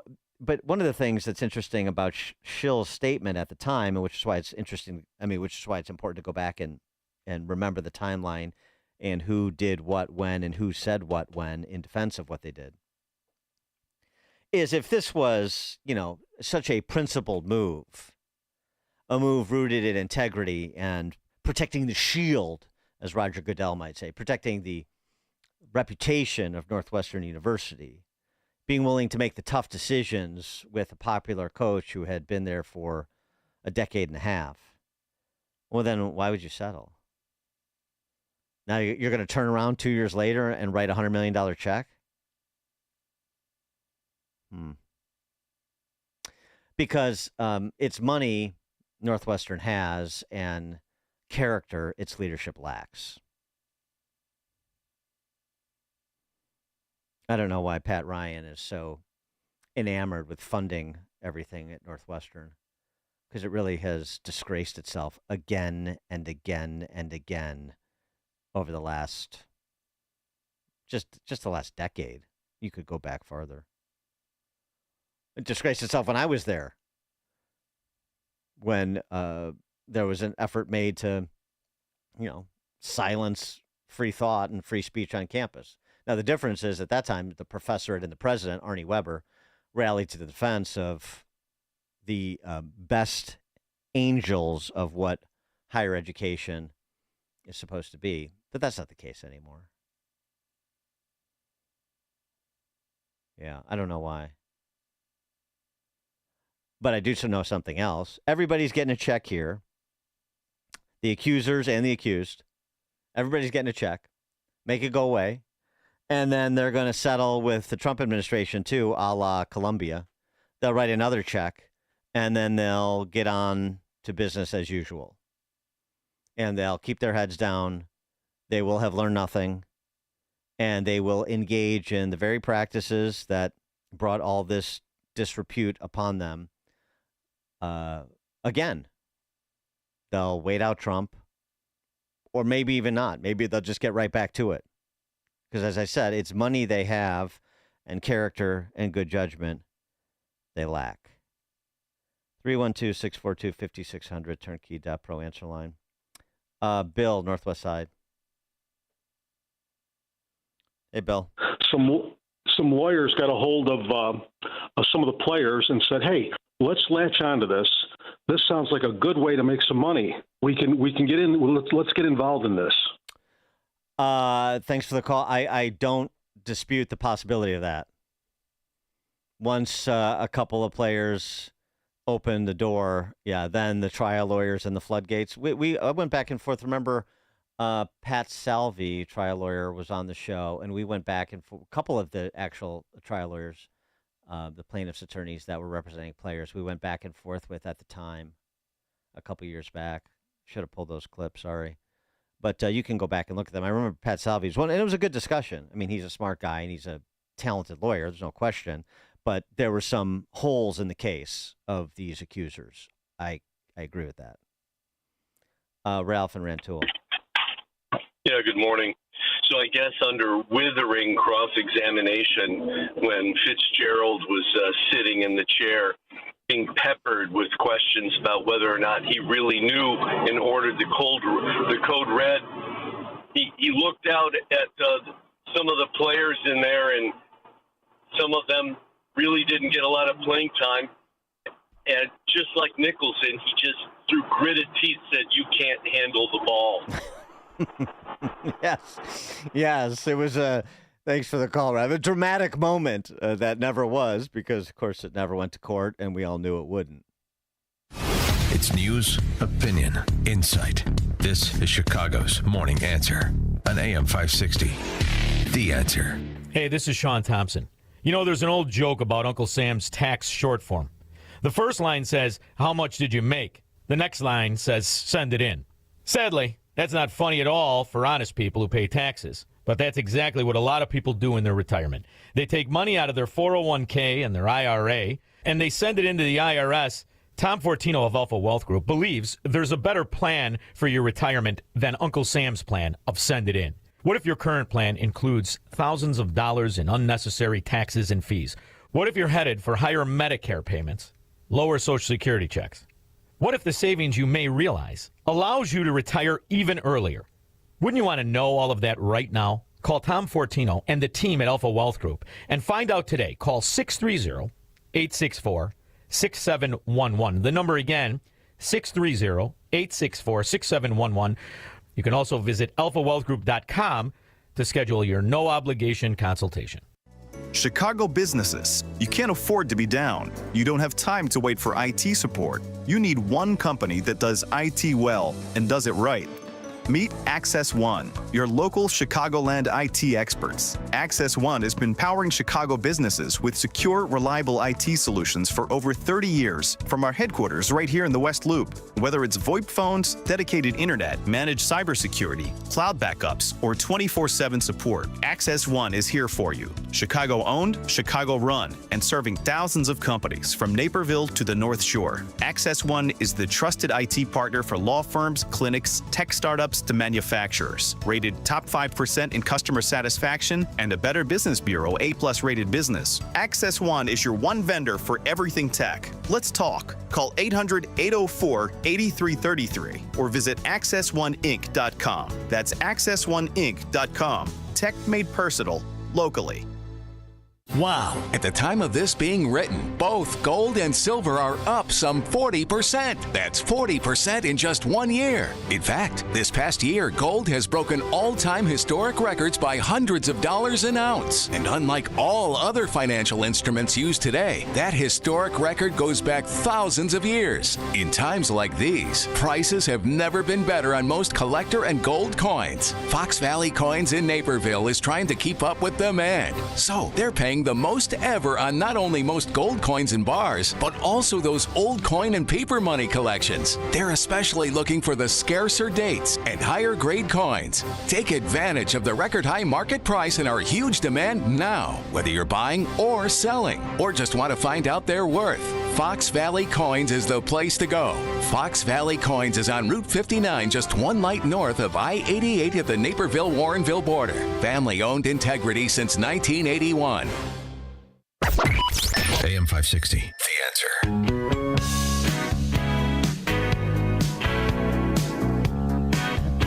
Top of the morning, Dan Proft here. A little bit of a postscript on sports and politics.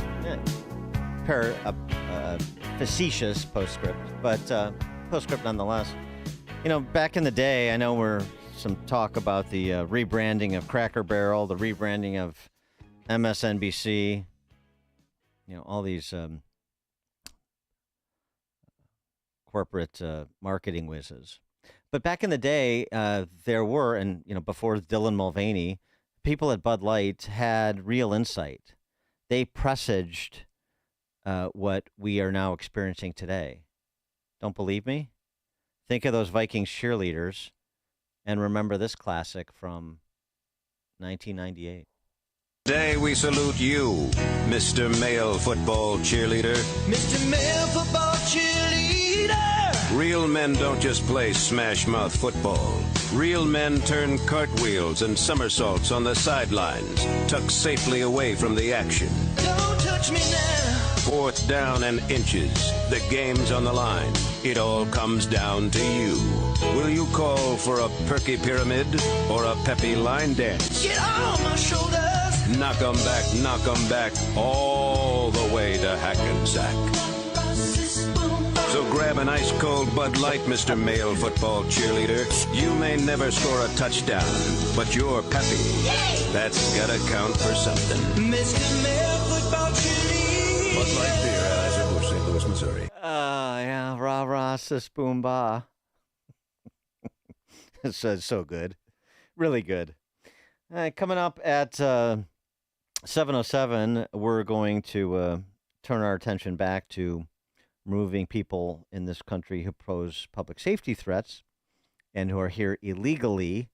Matthew Hart joins us. He's the executive director at the Illinois Trucking Association. We're going to talk about the trucking industry because we've had a lot of commentary over the last several days about what happened on that Florida Turnpike with the illegal immigrant from India responsible for the death of 3 people, been charged with vehicular manslaughter. But what does it say about the trucking industry writ large that this guy was able to obtain a CDL illegally? Okay, so what does it say about Secretary of State's offices in places like California and Washington and New Mexico? But also the sort of vetting that the trucking industry does with respect to their drivers. Matthew Hart joins us to discuss at 7:07. It is now 7 o'clock, AM 560, WIND Chicago. The National Guard is not playing games.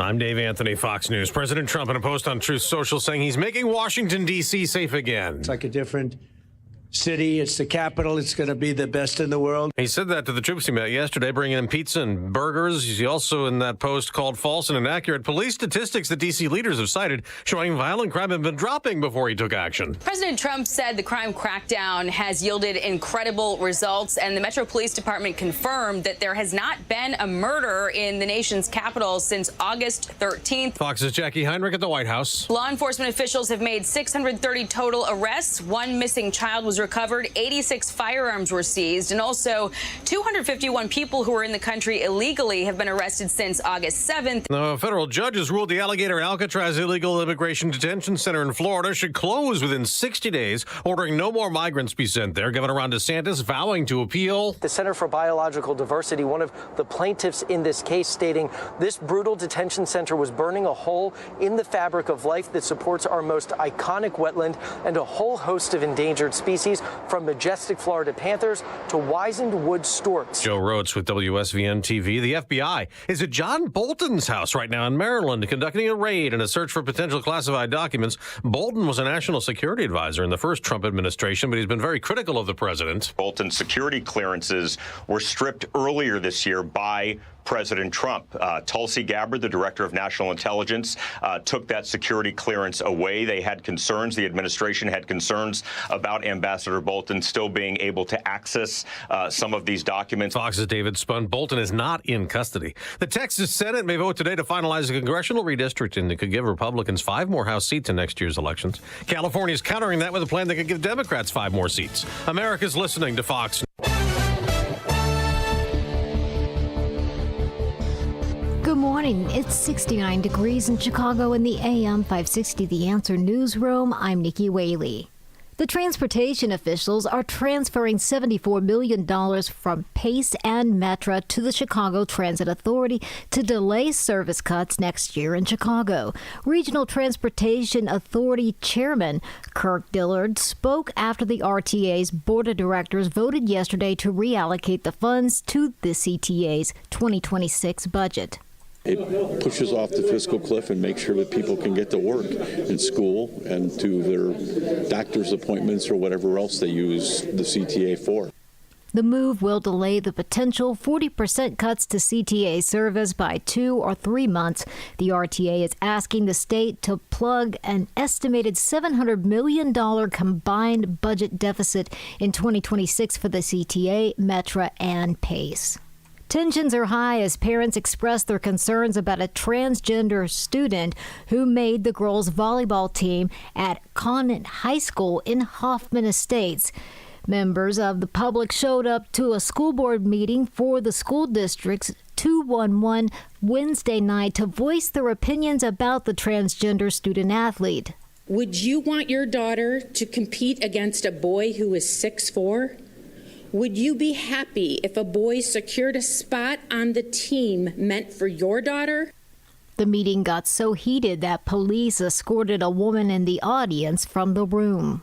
News is a service of AlmostFreeTeeth.com. Overpaying for dental implants is over. If you have a Blue Cross Blue Shield PPO or FEP, you could save 90% off on average to get your smile back. Learn more and check if you qualify at AlmostFreeTeeth.com. A check of the roads coming up in 2 minutes on AM 560 The Answer. Join John Anthony, host of Black and Right, for a cruise on Lake Michigan, Saturday, September 6th. Come aboard the luxury yacht Free Spirit for a fun afternoon with fellow AM 560 listeners. Enjoy great food and beverages and be a part of the live broadcast of Black and Right with John Anthony. Tickets are on sale now at 560theanswer.com/cruise. That's 560theanswer.com/cruise.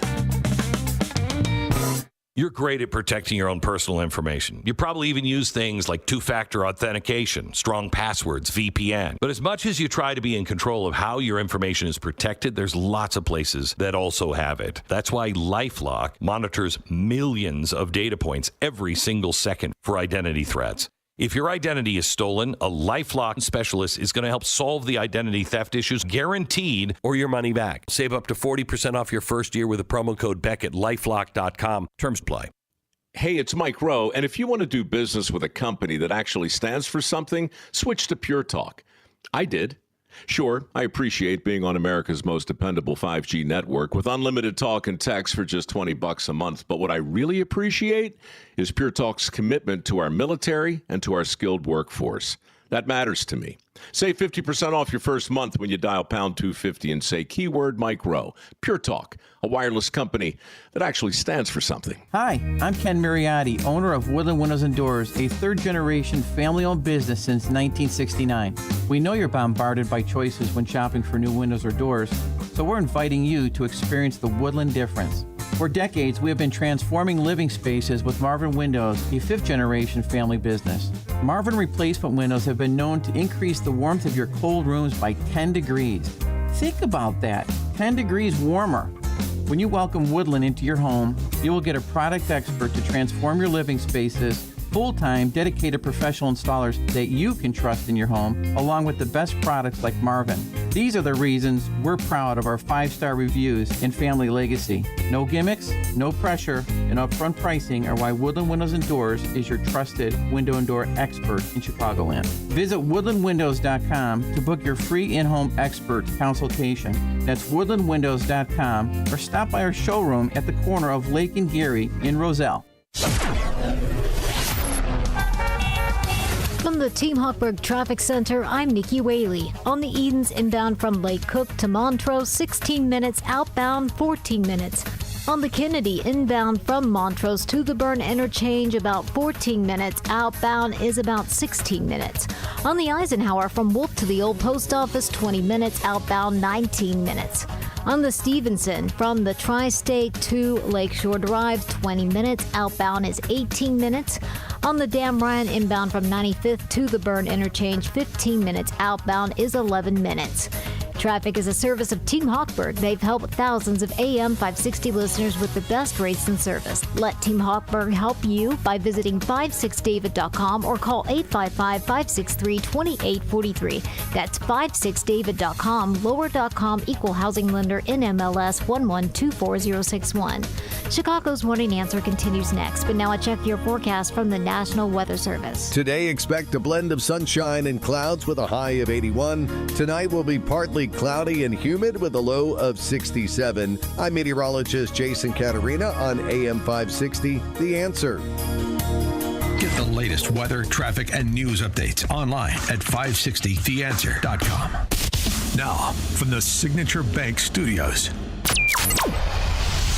This is Chicago's Morning Answer with Dan Proft on AM 560, The Answer.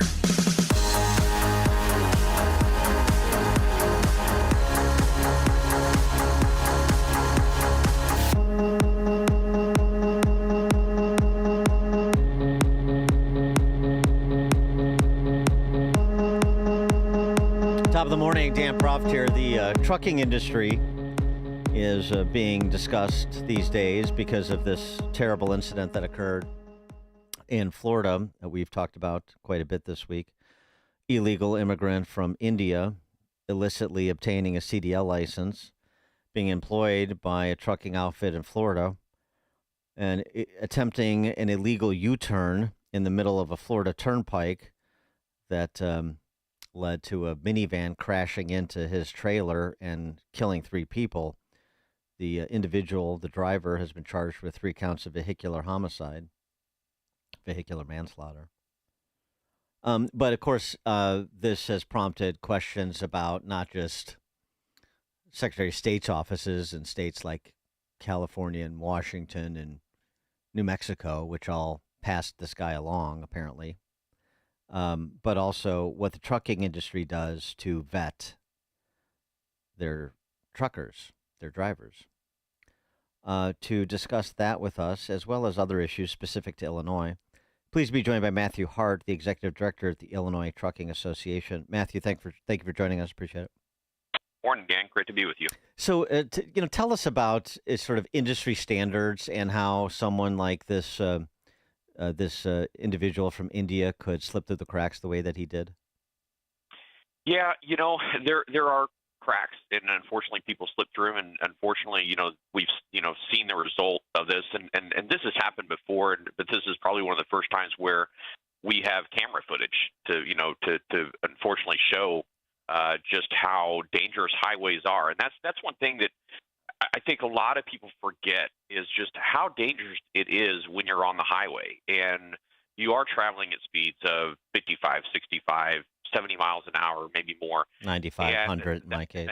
Yeah.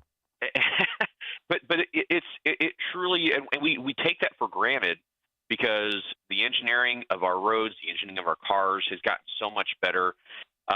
And so we kind of think we're invincible. We kind of think when we're, once we get on, especially on an interstate, a controlled highway, you think, well, I can just go whatever speed I want. I can stop whenever I want to stop. Nothing's ever going to, fall in front of me or turn in front of me in this instance. And unfortunately, our highways, they are a very dangerous place. And for that reason, that's why not only the professional truck drivers, but the motorists that we share the road with, everybody needs to, we need to make sure we've got the safest environment out there, the safest vehicles, the safest drivers. And this was an incident where you had someone, and again, we'll let the legal system play out on exactly why he made that decision. I'm a CDL holder myself. I've driven a semi on the highway. It's a lot of work when you're out there. There's a lot of things going on, but and then it's unfortunate when you find out the other circumstances that this driver, possibly should not have been there. We'll let that system play out. Well, right, but I mean, but how does it work? I mean, just in terms of like, a major trucking operation, I show up to apply for a job as a trucker, and I've got a CDL license. Is that the end of the discussion? And I'm hired, or is there testing that's done in addition to whatever the testing that was required to get the CDL license? Is there other vetting that's done? Criminal background checks, things like that. Yeah, so there's no criminal background check, but a lot of trucking companies will go ahead and do a criminal background check.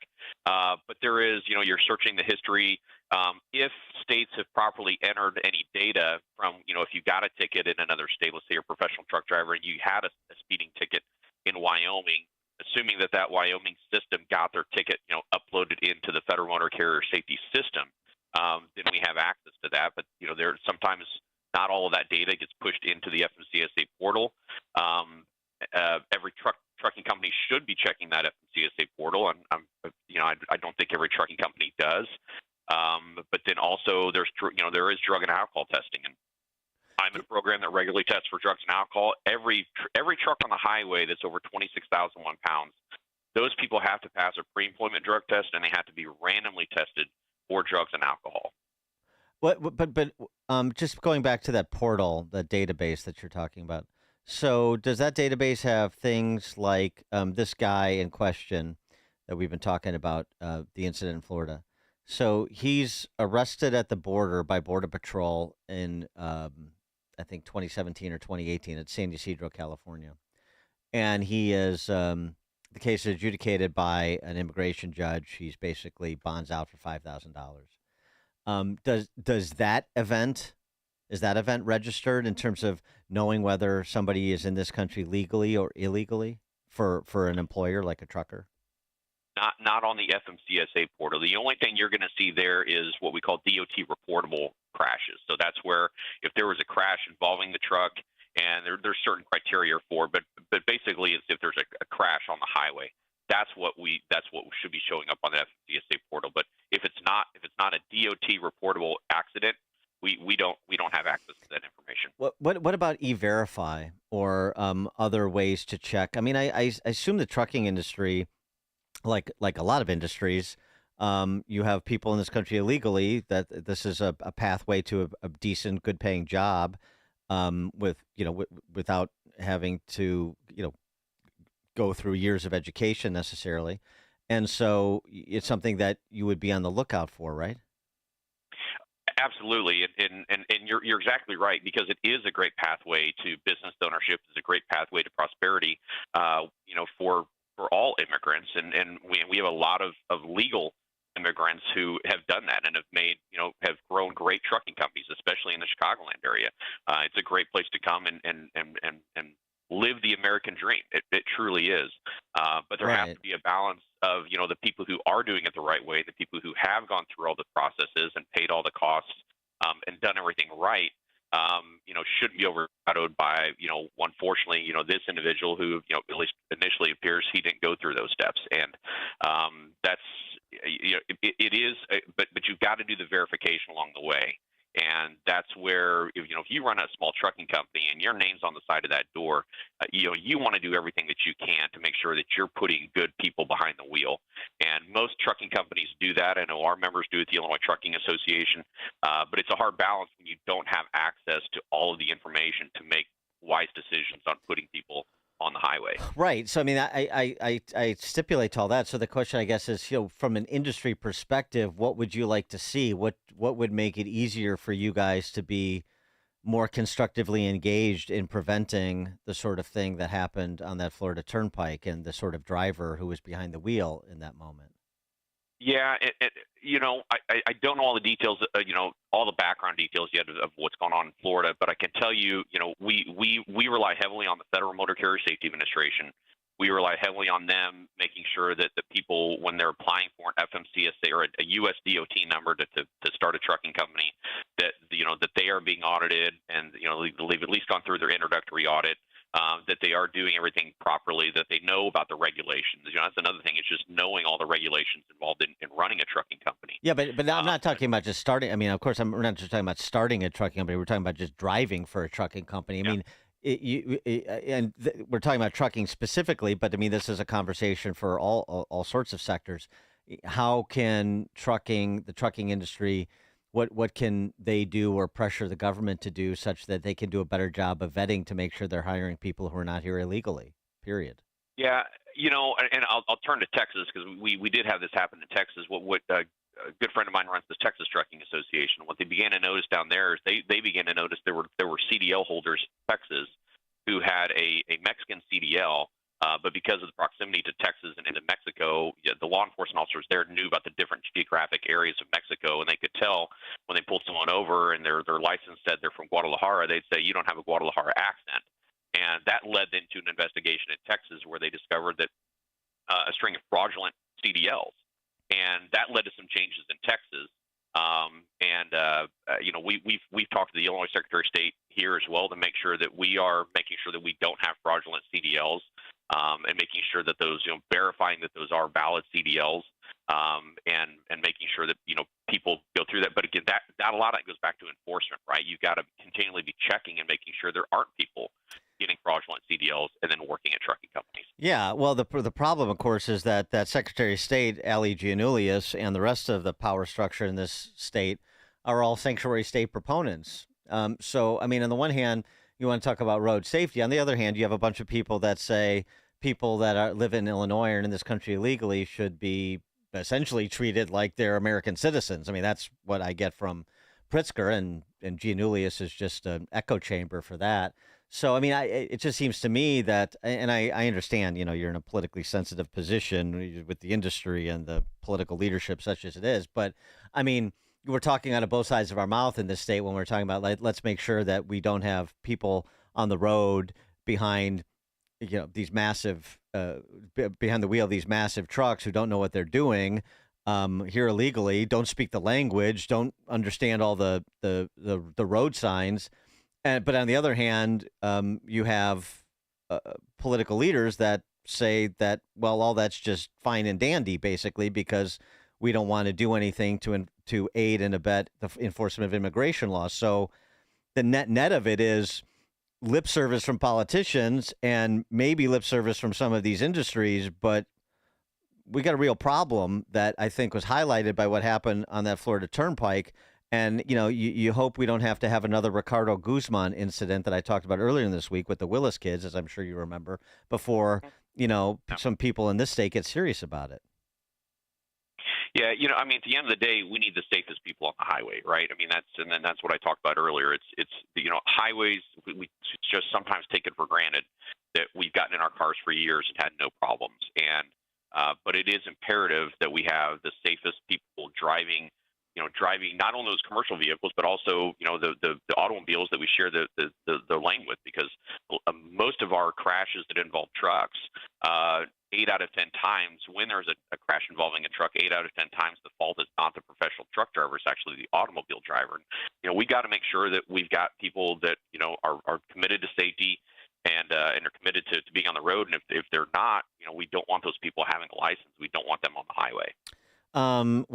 Maybe some of these trucking businesses are going to be leaving Illinois anyway, so they'll have to deal with another state-level legal regime.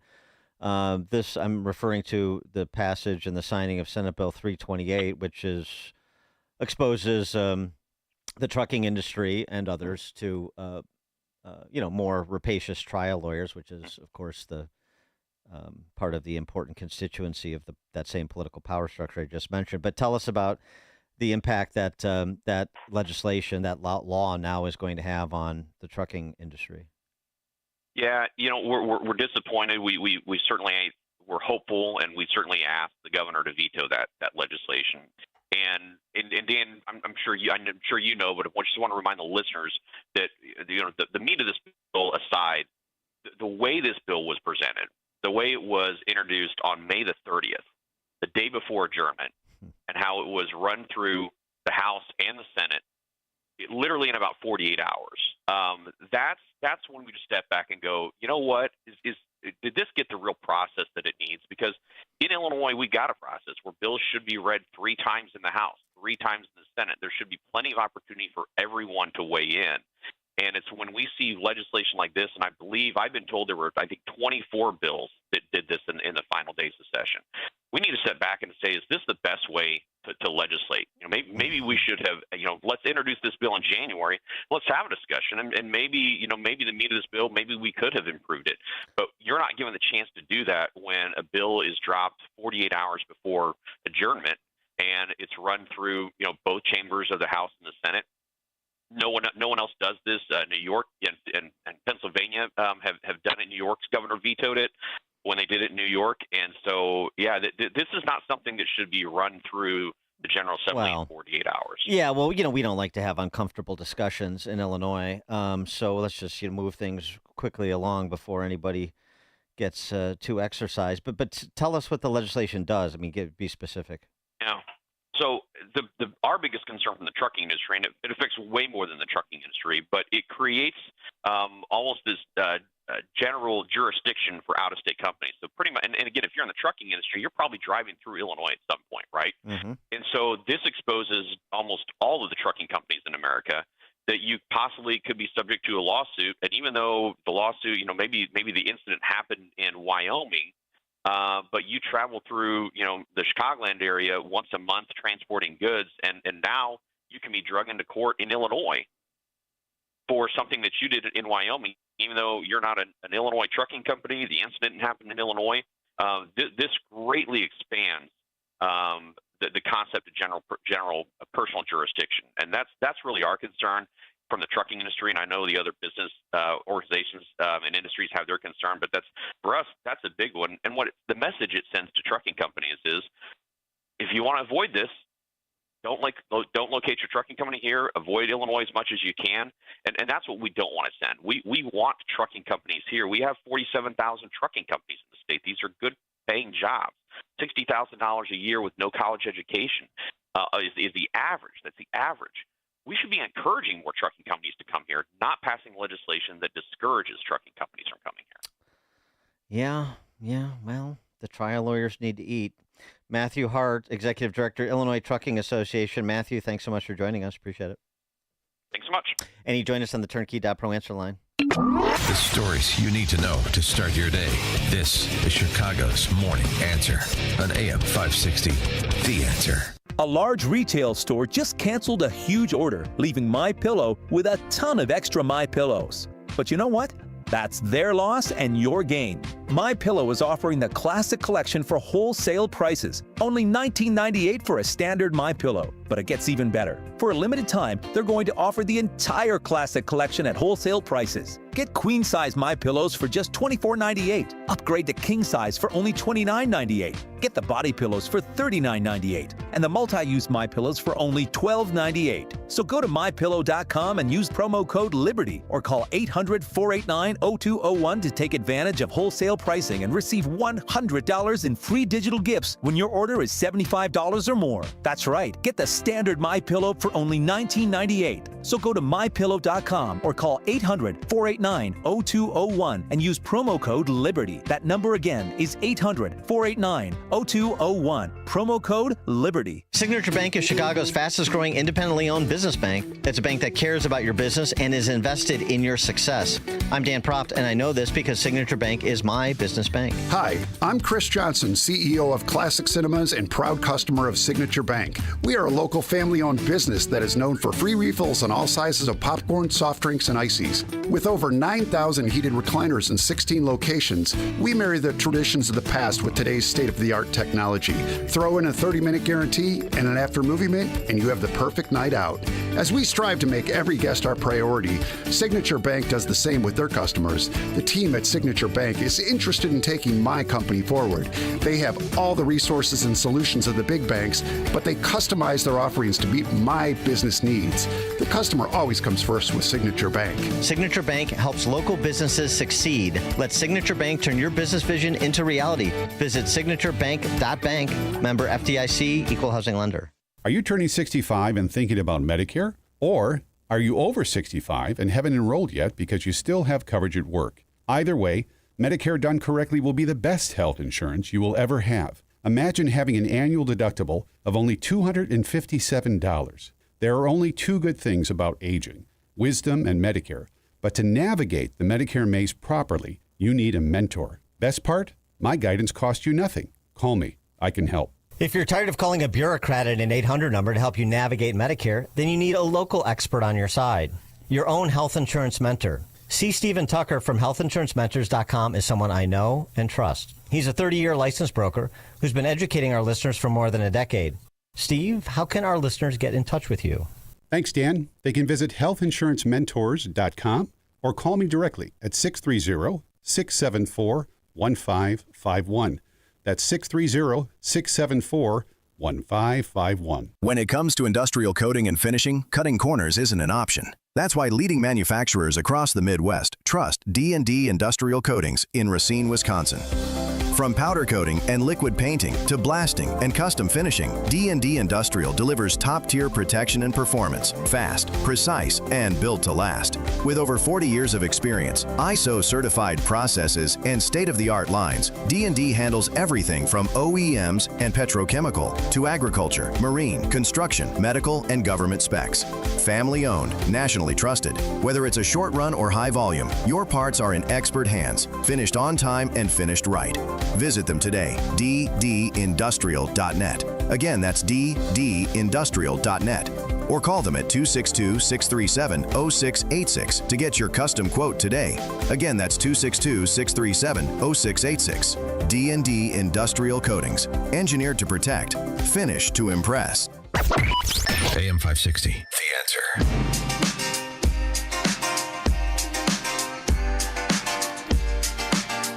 Just following up here, a couple of things on the trucking industry. Text from 708. Dan, go to 39th and Cicero truck terminals. 99% of earth haulers are Eastern European. They all steer with one hand and follow directions over walkie-talkies from interpreters. That's not good. Brian in Wheatfield, Indiana.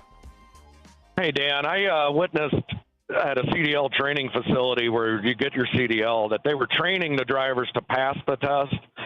And then they said the driver would learn how to drive once he got his CDL and was with his driver trainer. And then the second thing is that, you know, I'm in a trucking family and I drive truck, and it was something you wanted to do and you were passionate about. So you learn the skills. Now it's just, well, that's a good paying job. I'm going to go drive a truck. And they never embrace what it means to drive a truck and learn those skills. And you're going to, you know, so I'm driving around with idiots all day. Yeah, well, I mean, that's interesting. I mean, and what about, you know, it's tough to get some of these guys nailed down, as you heard, but what about this idea? What does the industry do? I mean, I assume, you know, that exactly what Matthew Hart said of the Illinois Trucking Association. You know, you got your name on the side of the truck. You don't want anybody hurting anybody under color of your name and your business. But by the same token, what are they doing sort of as an industry from your experience to ensure that, you know, the drivers are actually qualified and frankly are actually citizens? They're doing nothing. They just, if they have a clean record and they hold a CDL, they put them in a truck. They don't give them a skills test. They don't check what they're doing out there every day. So what I'm seeing, they're doing nothing. There are good companies out there that will do those things, but they're few and far between because it's just about getting a load hauled and making that money. Yeah, thanks for the call, Brian. Well, that is playing Russian roulette, isn't it? With your business and with other people's lives. This story, too, from the Edgar County Watchdogs. This is interesting. Secretary of State letter to Kane County and the Department of Federal Motor Carrier Safety Administration, the Department of Transportation's Federal Motor Carrier Safety Administration, which you heard from Matthew Hart. This is what trucking businesses use to, start a business and I assume get access to portals for prospective employees and so forth.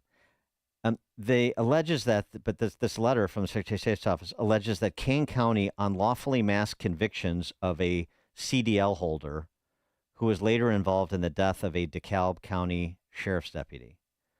apparently they masked the DUI conviction of a CDL holder who then was, as I said, later involved in the death of a DeKalb County sheriff's deputy.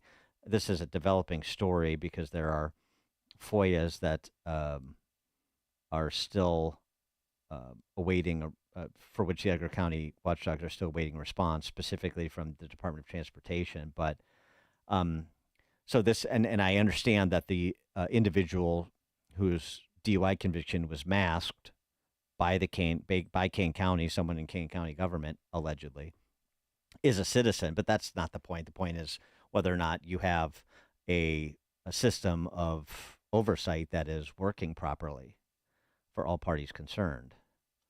All right, well, we're going to stay on these cases and this sector in particular because based on what we're hearing, unfortunately, you can expect more tragedies to occur, more people to be victimized, more preventable crimes. The phrase of the Pritzker era in Illinois, preventable crimes. Coming up at 7:37, we'll turn our attention to matters economic. The letter that Marcus Leonis sent to, who's the chairman of Bed Bath & Beyond, sent to the authorities in California saying there will be no BBBs in CA. We'll start there with Don Boudreau at 7:37. Now we check the headlines. Good morning. It's 69 degrees in Chicago in the AM 560 The Answer newsroom. I'm Nikki Whaley. The Trump administration can move forward with pulling hundreds of millions of dollars in National Institutes of Health grants linked to DEI after a Supreme Court ruling on Thursday. The 5-4 decision in part reversed a lower court ruling that canceling the funds was illegal. 5 of the court's conservative justices ruled in favor of the administration, accusing the lower court of defying an earlier Supreme Court ruling that allowed the administration to cancel grants. Chief Justice John Roberts joined the liberal justices in opposition. I'm Michael Kastner. Employment visas for commercial truck drivers are being put on hold following a deadly crash. The pause comes after a driver who was in the U.S. illegally was charged in a Florida crash that killed 3 people. The Transportation Secretary says this is part of an effort to enforce English proficiency standards for truck drivers.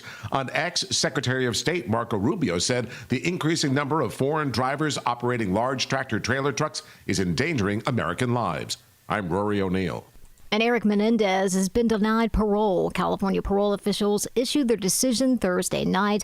3 months ago, Eric and his brother Lyle were resentenced to 50 years to life for the 1989 shotgun murders of their parents. Lyle's parole hearing is set for today. News is a service of almostfreeteeth.com. Overpaying for dental implants is over. If you have a Blue Cross Blue Shield PPO or FVP, you could save 90% off on average to get your smile back. Learn more and check if you qualify at almostfreeteeth.com. I Check the Roads coming up in 2 minutes on AM 560 The Answer. Town Hall News, where conservative voices cut through the noise from breaking headlines to fearless opinion. We report what matters without apology. Written by people who actually believe what you believe. Town Hall tells the stories the corporate press buries, from President Trump to Capitol Hill, from pivotal elections to your everyday lives. Join the movement at townhall.com. Real stories, real reporters, real conservative media. Life can change so abruptly. Just ask Paul. He's a hardworking entrepreneur. He's young. He's got a young family. Suddenly, though, he develops a rare medical condition where he lost the use of both of his arms. I could no longer drive a car, couldn't use a computer, couldn't type, couldn't use a mouse. I could not hold my son, who was about a month old. Paul and his family were facing a mountain of medical bills, but they're so thankful that they're members of MediShare. I think if someone asked me, like, hey, does MediShare really work? I'm living proof that it works. My 4 children are living proof that it works. My arms, which have been healed, are living proof that MediShare works. Just knowing the emotional peace of mind, knowing that our needs are going to be taken care of when we have some type of medical problem, that is such a huge blessing to us. It could be a huge blessing to you, too. People save so much and love being part of MediShare. Call now, 833-34-BIBLE. That's 833-34-BIBLE, 833-34-BIBLE. That shot was money, Lisa. Hey, speaking of, did you ever figure out what to do with your parents' old coin collection? Not yet. I need a reputable dealer to appraise them. I have no clue what they're worth. I just finished working on my dad's estate collections. I took it all to Fox Valley Coins. Their customer service was the best. Plus, they're super honest and reputable, but most importantly, experienced. They'll give you the best prices. Really? They handle estate collections? Absolutely. Buying, selling, appraising, they do it all. It was quick and simple, and we maintained our privacy. Fox Valley Coins made the whole process easy. That's exactly what I need. Are they local? Right in Naperville. They have an easy website to remember. FoxValleyCoins.com. Perfect. Now let's see if you can return this shot.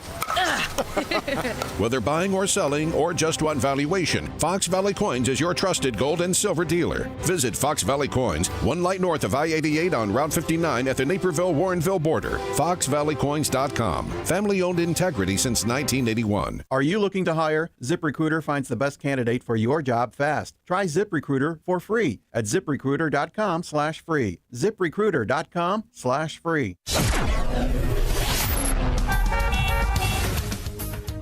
From the Team Hochberg Traffic Center, I'm Nikki Whaley. On the Edens inbound from Lake Cook to Montrose, 16 minutes, outbound 14 minutes. On the Kennedy inbound from Montrose to the Burn Interchange, about 14 minutes. Outbound is about 16 minutes. On the Eisenhower from Wolf to the Old Post Office, 20 minutes. Outbound 19 minutes. On the Stevenson from the Tri-State to Lakeshore Drive, 20 minutes. Outbound is 18 minutes. On the Dan Ryan inbound from 95th to the Burn Interchange, 15 minutes. Outbound is 11 minutes. This report is sponsored by Service Titan. Commercial contractors want to win larger contracts, accelerate your workflows, and empower your team with increased productivity. Service Titan is the end-to-end platform that does all of that and more. Get a free pair of Apple AirPods when you request a demo at ServiceTitan.com. Chicago's Morning Answer continues next, but now a quick check your forecast from the National Weather Service. Today will bring a mix of sunshine and clouds with a high of 81. Tonight, expect partly cloudy skies and humid conditions with a low of 67. I'm meteorologist Jason Caterina on AM 560, The Answer. Get the latest weather, traffic, and news updates online at 560theanswer.com. Now, from the Signature Bank Studios. Only the biggest stories, only the biggest guests, and only the biggest opinions. This is AM 560, The Answer.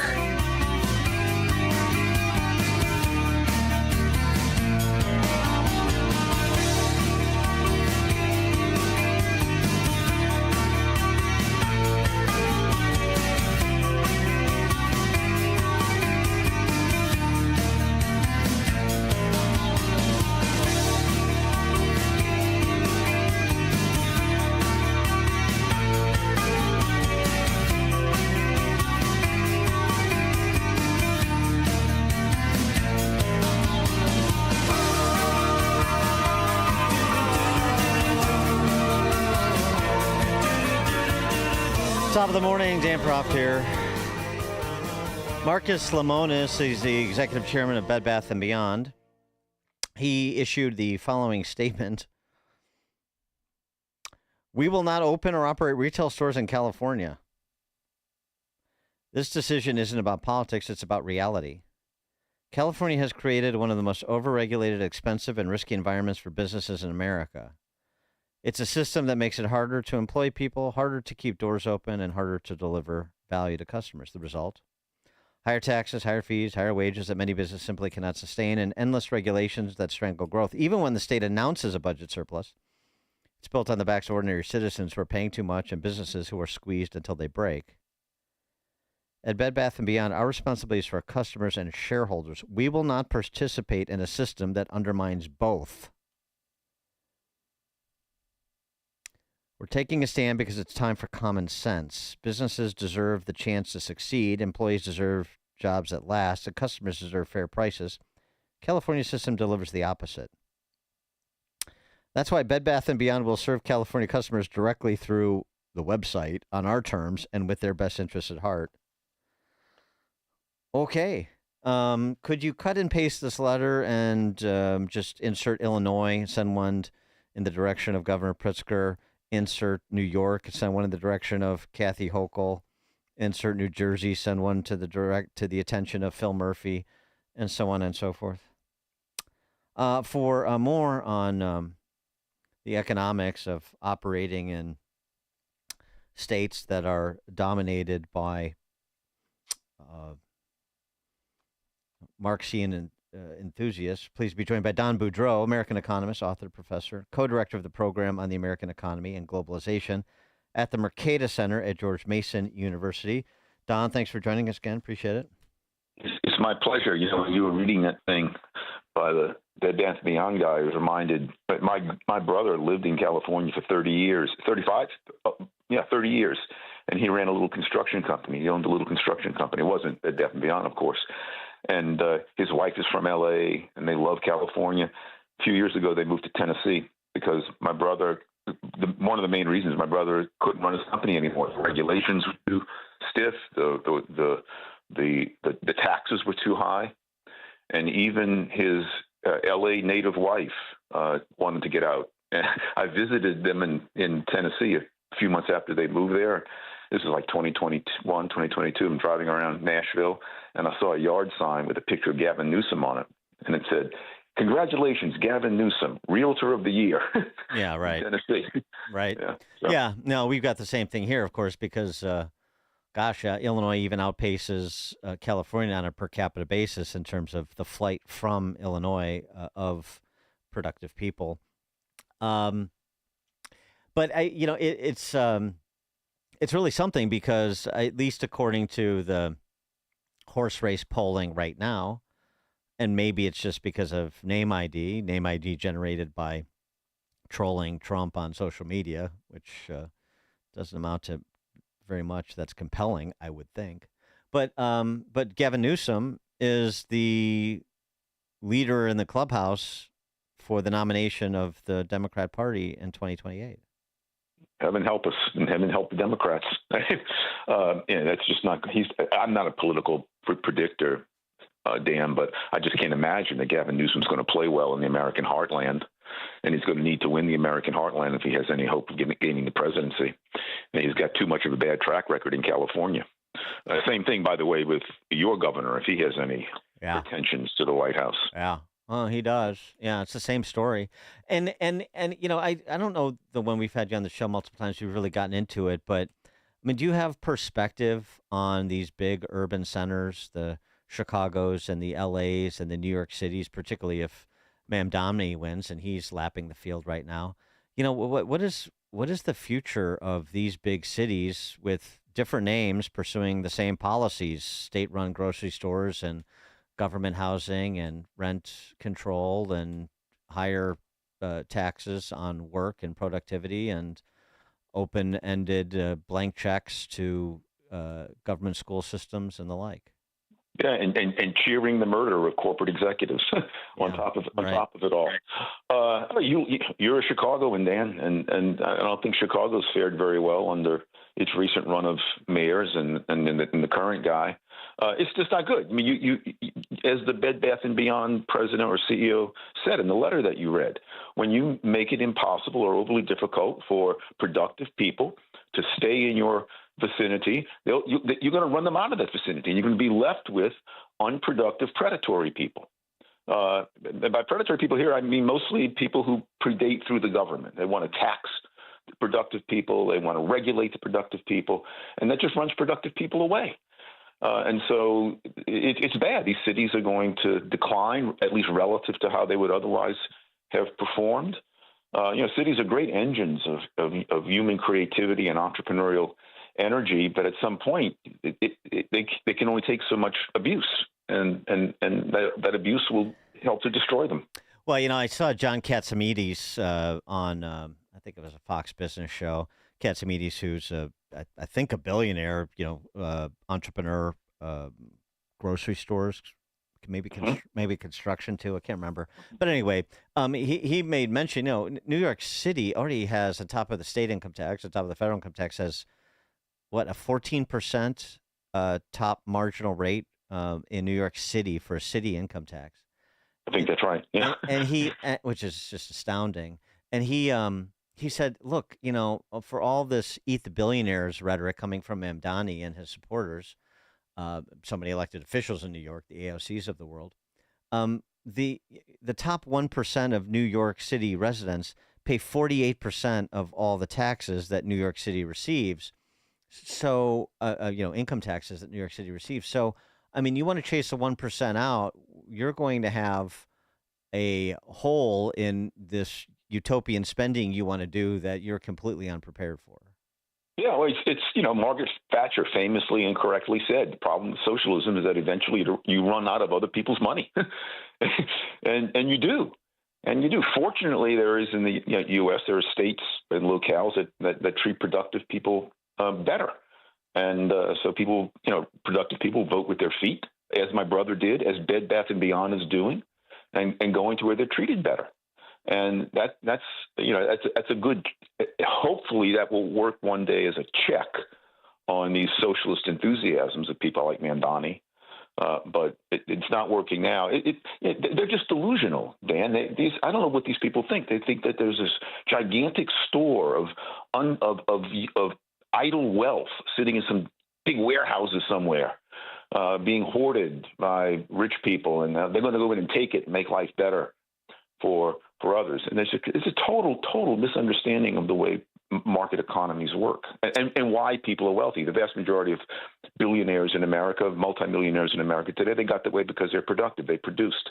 They made other people wealthier by supplying goods and services, and that's how they got rich. They didn't get rich by stealing the money, not hoarding the money in some idle way. That money's out there in investments being used productively. You tax it away, you give it to government, and it becomes less productive, and the economy suffers.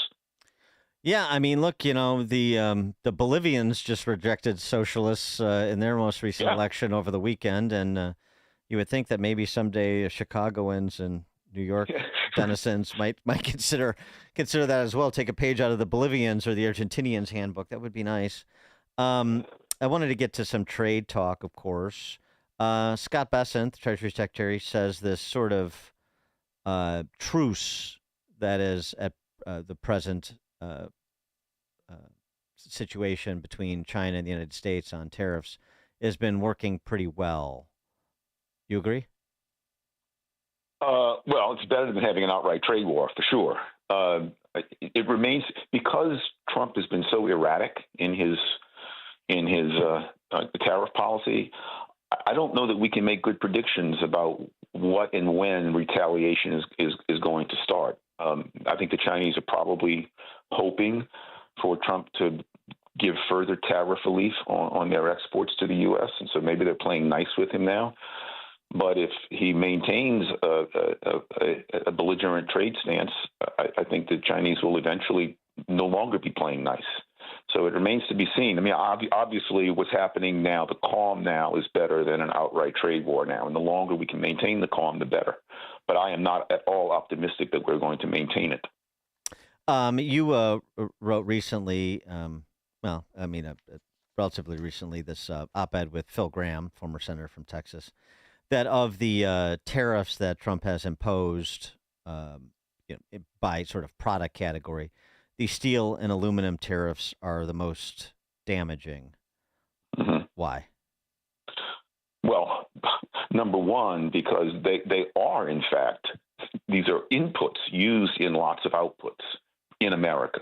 And so there are, I think I remember the number off the top of my head, for every steel and aluminum producing job in America, there are 36 jobs that Americans hold in industries that use steel and or aluminum as a major input. So you raise the cost of steel and aluminum through tariffs. You might protect a few jobs in steel mills and aluminum factories, but you're reducing jobs, you're reducing output in those factories in America that use these inputs use these metals as inputs to make their final outputs. And if you really think that steel and aluminum are, really necessary to drive the American economy, you want a greater abundance of it, not less of it, and you get a greater abundance of it by opening your market to the world. I mean, there may be a case you might not want to be reliant on a particular country because of, for strategic or military reasons, but there are lots of steel producers around the world: Canada, Brazil, Italy. most of these other, South Korea, they're friends. And so we should accept their steel without tariffing it. And that will help our industries that use those metals to better compete in world markets. Well, the U.S. imports about a quarter of the steel it consumes and about half of the aluminum. So do we even have the capacity to replace, that much steel and aluminum that we otherwise import by producing it domestically? Is that even possible with the current infrastructure in those industries? Well, the argument would go, well, we can't do it overnight. And so, well, I suppose it's possible to rebuild it, but that would be at a huge cost. And so, if we ramp up our capacity to build to produce steel and aluminum here in America, those resources and workers are coming away from other industries, and so you can get declining output there, and it's going to make the economy less productive. So I assume it's physically possible, Dan, but it would be economically almost prohibitively costly to do so. And you think the Trump's tariff policy, to the extent that this isn't part of the purpose, it devalues the dollar and thus undermines its status as the world's reserve currency? I think the erraticism of it, yes, by making America a less attractive place to invest, both because of the economic uncertainty and because he's raising, 61% of American imports are inputs used. And so that makes it less attractive for foreigners to do foreign direct investment in America to expand their capacity here. And so despite the handful of trumpeted, no pun intended, trumpeted, okay, we have more investment by Intel and Apple producing in America. Well, in the long run, these policies are going to diminish foreign investment in America. And as that happens, the demand for the dollar on world markets will be lower. And President Trump will unfortunately get his wish. U.S. trade deficits will fall, but they'll fall not for any good reason. They'll fall simply because foreigners are fleeing the American market, and that will not be good for us. But I suppose the good news is, at least at present, you can undermine your position, you chip away at it, as you're suggesting, but at least for now, we're still the tallest skyscraper in Wichita, and everybody wants to be in this market. There's only so much that Malay can take in, right? That's right. That's right. We are enormously helped, we Americans, by the fact that so many world governments are foolish and pursue economic policies that are even more destructive than some of the worst policies that we pursue. And so because of that, you have, to the extent that people still want to invest, well, America remains a relatively desirable place to invest.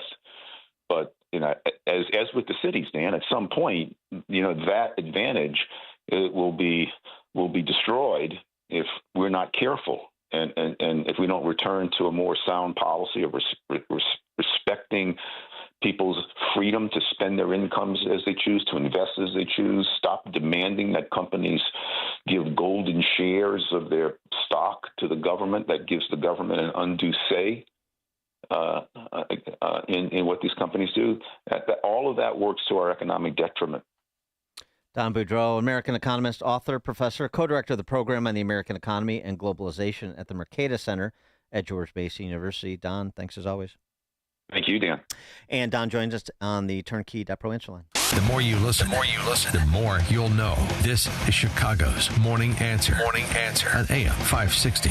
The Answer. Don't miss In Grace with Pastor Jim Scudder Jr. Now heard on Sunday mornings at 7:30. Tune in and find hope as Jim Scudder explores God's Word and His world each Sunday morning right here on AM 560. The Answer.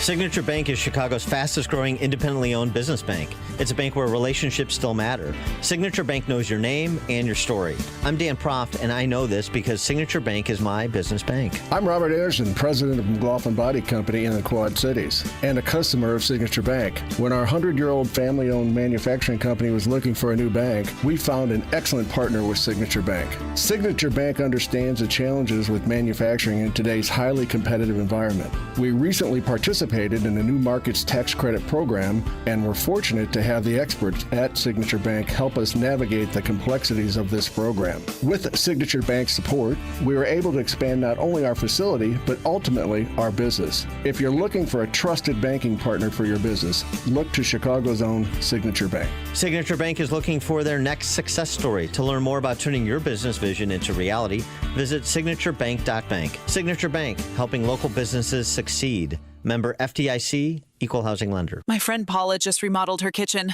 I feel bad. It's so bland. Yeah. Everyone's using the same templated designs these days or just refacing cabinets. Let's check out Forever Remodeling. They do full and custom kitchen remodels from the ground up, just for us. It'd be nice to have a kitchen that's truly ours. Exactly. Don't get the same kitchen design as everyone else. Visit Forever Remodeling today at foreverremodeling.com. That's the number 4, everremodeling.com. And tell them AM560 sent you. If you have unfiled taxes or are in debt to the IRS, this is important news. Did you know the IRS has programs specifically designed to help people struggling with tax debt? Powerful tax assistance programs that can save you thousands if you qualify. No one knows these programs better than the experts at Optima Tax Relief, America's most trusted tax resolution firm. A+ rated by the Better Business Bureau, their award-winning tax attorneys and licensed professionals have resolved over $1 billion of tax debt for their clients. One call to Optima can start the process, helping to put an end to your worries about wage garnishment, asset seizure, and other aggressive IRS actions. Find the best options to solve your tax problems. Call the experts at Optima Tax Relief today for a free consultation. Call 800-965-1433. 800-965-1433. 800-965-1433. Optima Tax Relief. Some restrictions apply. For complete details, please visit OptimaTaxRelief.com. Salem News Channel is America's fastest growing conservative TV network. It's an absolute crazy day. Home to the largest lineup of free speech champions anywhere, delivering in-depth insight and unapologetic opinion on today's biggest news stories. Americans aren't going to put up with this anymore. S&C brings you the news that matters, told with integrity and clarity. Watch Salem News Channel free 24/7 on your television. Stream now on Samsung TV Plus, channel 1177. Take the journey of living a happy, successful, and meaningful life through God. Listen to It's Time with Dan Lights, Sunday mornings at 9 on our sister station, AM 1160. Hope for your life. Hey, heard you're getting ready to move. We just listed our house on the market. Just make sure you have the right attorney. Doesn't the real estate agent take care of all that? They stay involved, but you want to make sure you have a great lawyer that's negotiating the terms, helping resolve inspection items, clearing up title issues, preparing the deed and other documents, and attending the closing. The attorneys at Nman and Associates in Elk Grove Village have decades of experience handling real estate transactions every day all over Chicagoland. NALawGroup.com. AM 560, The Answer.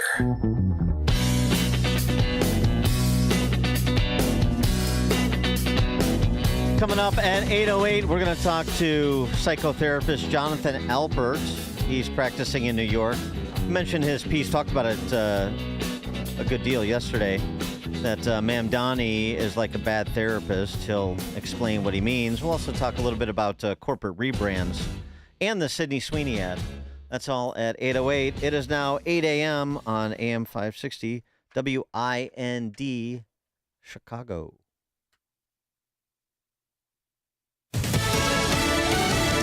No one is above the law.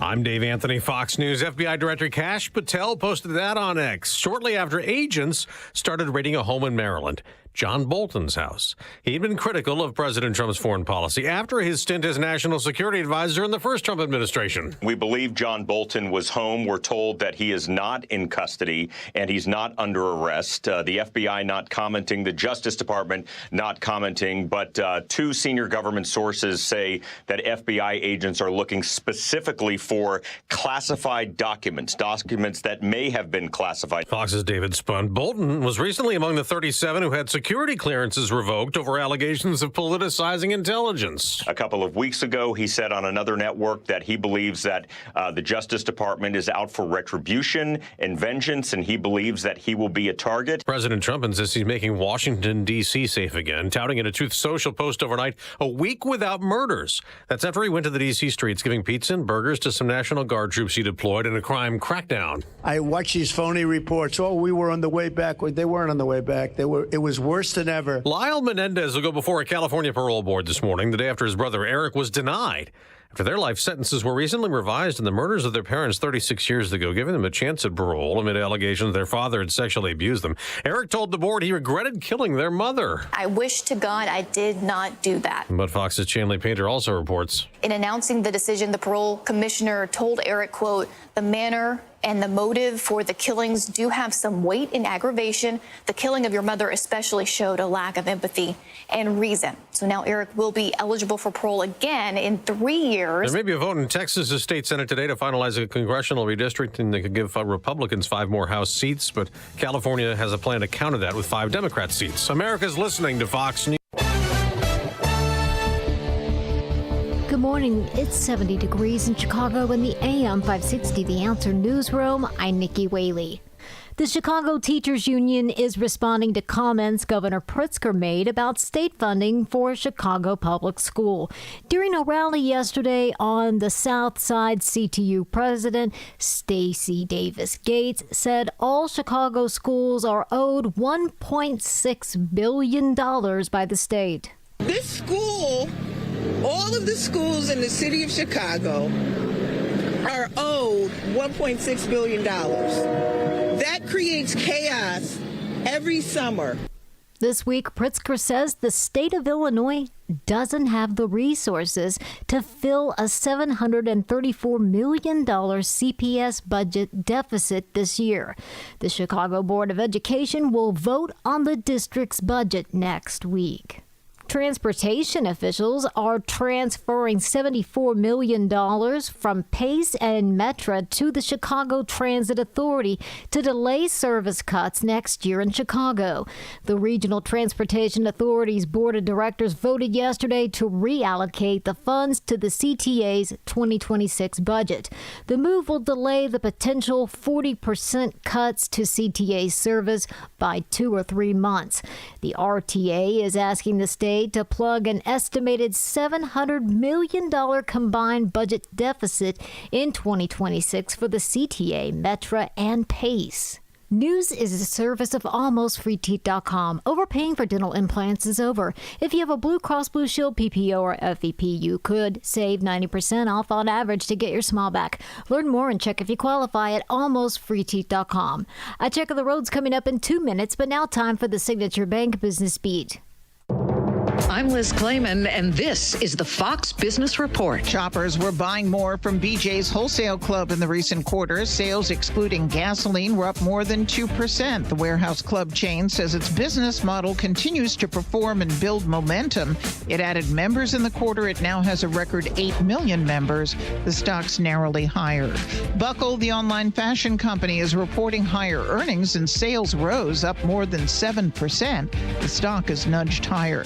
Fed Chair Jerome Powell delivers the keynote address today at the Jackson Hole Fed Symposium. Chili's is paying fat bonuses to its staff after record sales. The Wall Street Journal says the company is handing out record payments after its highest sales and profits since it went public in 1984. It says the bonuses help it to attract and retain top talent. That's your Fox Business Report. I'm Ginny Coselda. Invested in you. Join John Anthony, host of Black and Right, for a cruise on Lake Michigan, Saturday, September 6th. Come aboard the luxury yacht Free Spirit for a fun afternoon with fellow AM 560 listeners. Enjoy great food and beverages and be a part of the live broadcast of Black and Right with John Anthony. Tickets are on sale now at 560theanswer.com/cruise. That's 560theanswer.com/cruise. Hi, I'm Ken Mariotti, owner of Woodland Windows and Doors, a third-generation family-owned business since 1969. We know you're bombarded by choices when shopping for new windows or doors, so we're inviting you to experience the Woodland difference. For decades, we have been transforming living spaces with Marvin Windows, a fifth-generation family business. Marvin replacement windows have been known to increase the warmth of your cold rooms by 10 degrees. Think about that, 10 degrees warmer. When you welcome Woodland into your home, you will get a product expert to transform your living spaces, full-time, dedicated professional installers that you can trust in your home, along with the best products like Marvin. These are the reasons we're proud of our 5-star reviews and family legacy. No gimmicks, no pressure, and upfront pricing are why Woodland Windows and Doors is your trusted window and door expert in Chicagoland. Visit woodlandwindows.com to book your free in-home expert consultation. That's woodlandwindows.com, or stop by our showroom at the corner of Lake and Geary in Roselle. You're great at protecting your own personal information. You probably even use things like two-factor authentication, strong passwords, VPN. But as much as you try to be in control of how your information is protected, there's lots of places that also have it. That's why LifeLock monitors millions of data points every single second for identity threats. If your identity is stolen, a LifeLock specialist is going to help solve the identity theft issues, guaranteed, or your money back. Save up to 40% off your first year with a promo code Beck at LifeLock.com. Terms apply. Hey, it's Mike Rowe, and if you want to do business with a company that actually stands for something, switch to Pure Talk. I did. Sure, I appreciate being on America's most dependable 5G network with unlimited talk and text for just $20 a month. But what I really appreciate is Pure Talk's commitment to our military and to our skilled workforce. That matters to me. Save 50% off your first month when you dial pound 250 and say keyword Mike Rowe. Pure Talk, a wireless company that actually stands for something. From the Timok Bird Traffic Center, I'm Nikki Whaley. On the Edens inbound from Lake Cook to Montrose, 15 minutes, outbound 19 minutes. On the Kennedy inbound from Montrose to the Burn Interchange, 26 minutes, outbound about 13 minutes. On the Eisenhower inbound from Wolf to the Old Post Office, 36 minutes, outbound 24 minutes. On the Stevenson inbound from the Tri-State to Lakeshore Drive, 35 minutes, outbound about 21 minutes. On the Dan Bryan inbound from 95th to the Burn Interchange, 25 minutes, outbound about 11 minutes. On the Chicago Skyway eastbound from the Dan Bryan to the Indiana State Line, 4 minutes. On the westbound side, it's about 8 minutes. Chicago's Morning Answer continues next, but now a quick check of your forecast from the National Weather Service. Today, expect a blend of sunshine and clouds with a high of 81. Tonight will be partly cloudy and humid with a low of 67. I'm meteorologist Jason Caterina on AM 560, The Answer. Get the latest weather, traffic, and news updates online at 560theanswer.com. This hourly segment is brought to you by HealthQuest Radio with Dr. David Kolbaba. Saturday mornings at 11. Visit healthquestradio.com. Now, from the Signature Bank Studios, this is Chicago's Morning Answer with Dan Proft on AM 560. The Answer.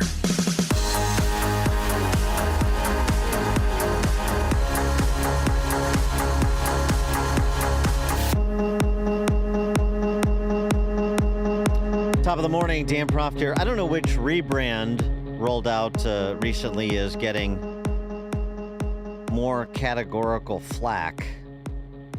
More flack from just seemingly every quarter. MSNBC going with MS Now. Gavin Newsom going with trolling Trump as a political strategy. Or Cracker Barrel. Losing the cracker and losing the barrel in its new logo and modernizing the environment at those Cracker Barrel restaurants. I think part of the problem is that, and by the way, the stock is down 14% since they unveiled the logo, and it's down 45% since Julie Fels-Musino took over as CEO. And I think part of what may be rubbing people the wrong way is how Julie Fels-Musino talks about the business. Sort of like how that marketing whiz who brought in Dylan Mulvaney to the Bud Light campaign talked about eliminating the frat bro culture associated with Bud Light and beer generally. Here is Julie Fels-Musino talking to the always probing Michael Strahan on Good Morning America. Honestly, the feedback's been overwhelmingly positive that people like what we're doing. I'll give you another soundbite. I actually happened to be in Orlando last week with all of our managers. We bring them together and once every other year. And the number one question that I got asked, Michael, was, how can I get a remodel? When can I get a remodel? How do I get on the list? Oh, really? So because the feedback and the buzz is so good, not only from our customers, but from our team members. They want to work in a wonderful restaurant. So we're doing everything for our guests and our team members. Well, Julie Messino, it's wonderful to have you here. Pleasure to be here. Thank you for answering those questions for all the Cracker Barrel fans out there. There's a lot of great changes. Thank you so much. All right, thank you. Robin? Can I get in writing that the peg game is going to stay? Yeah. I don't know.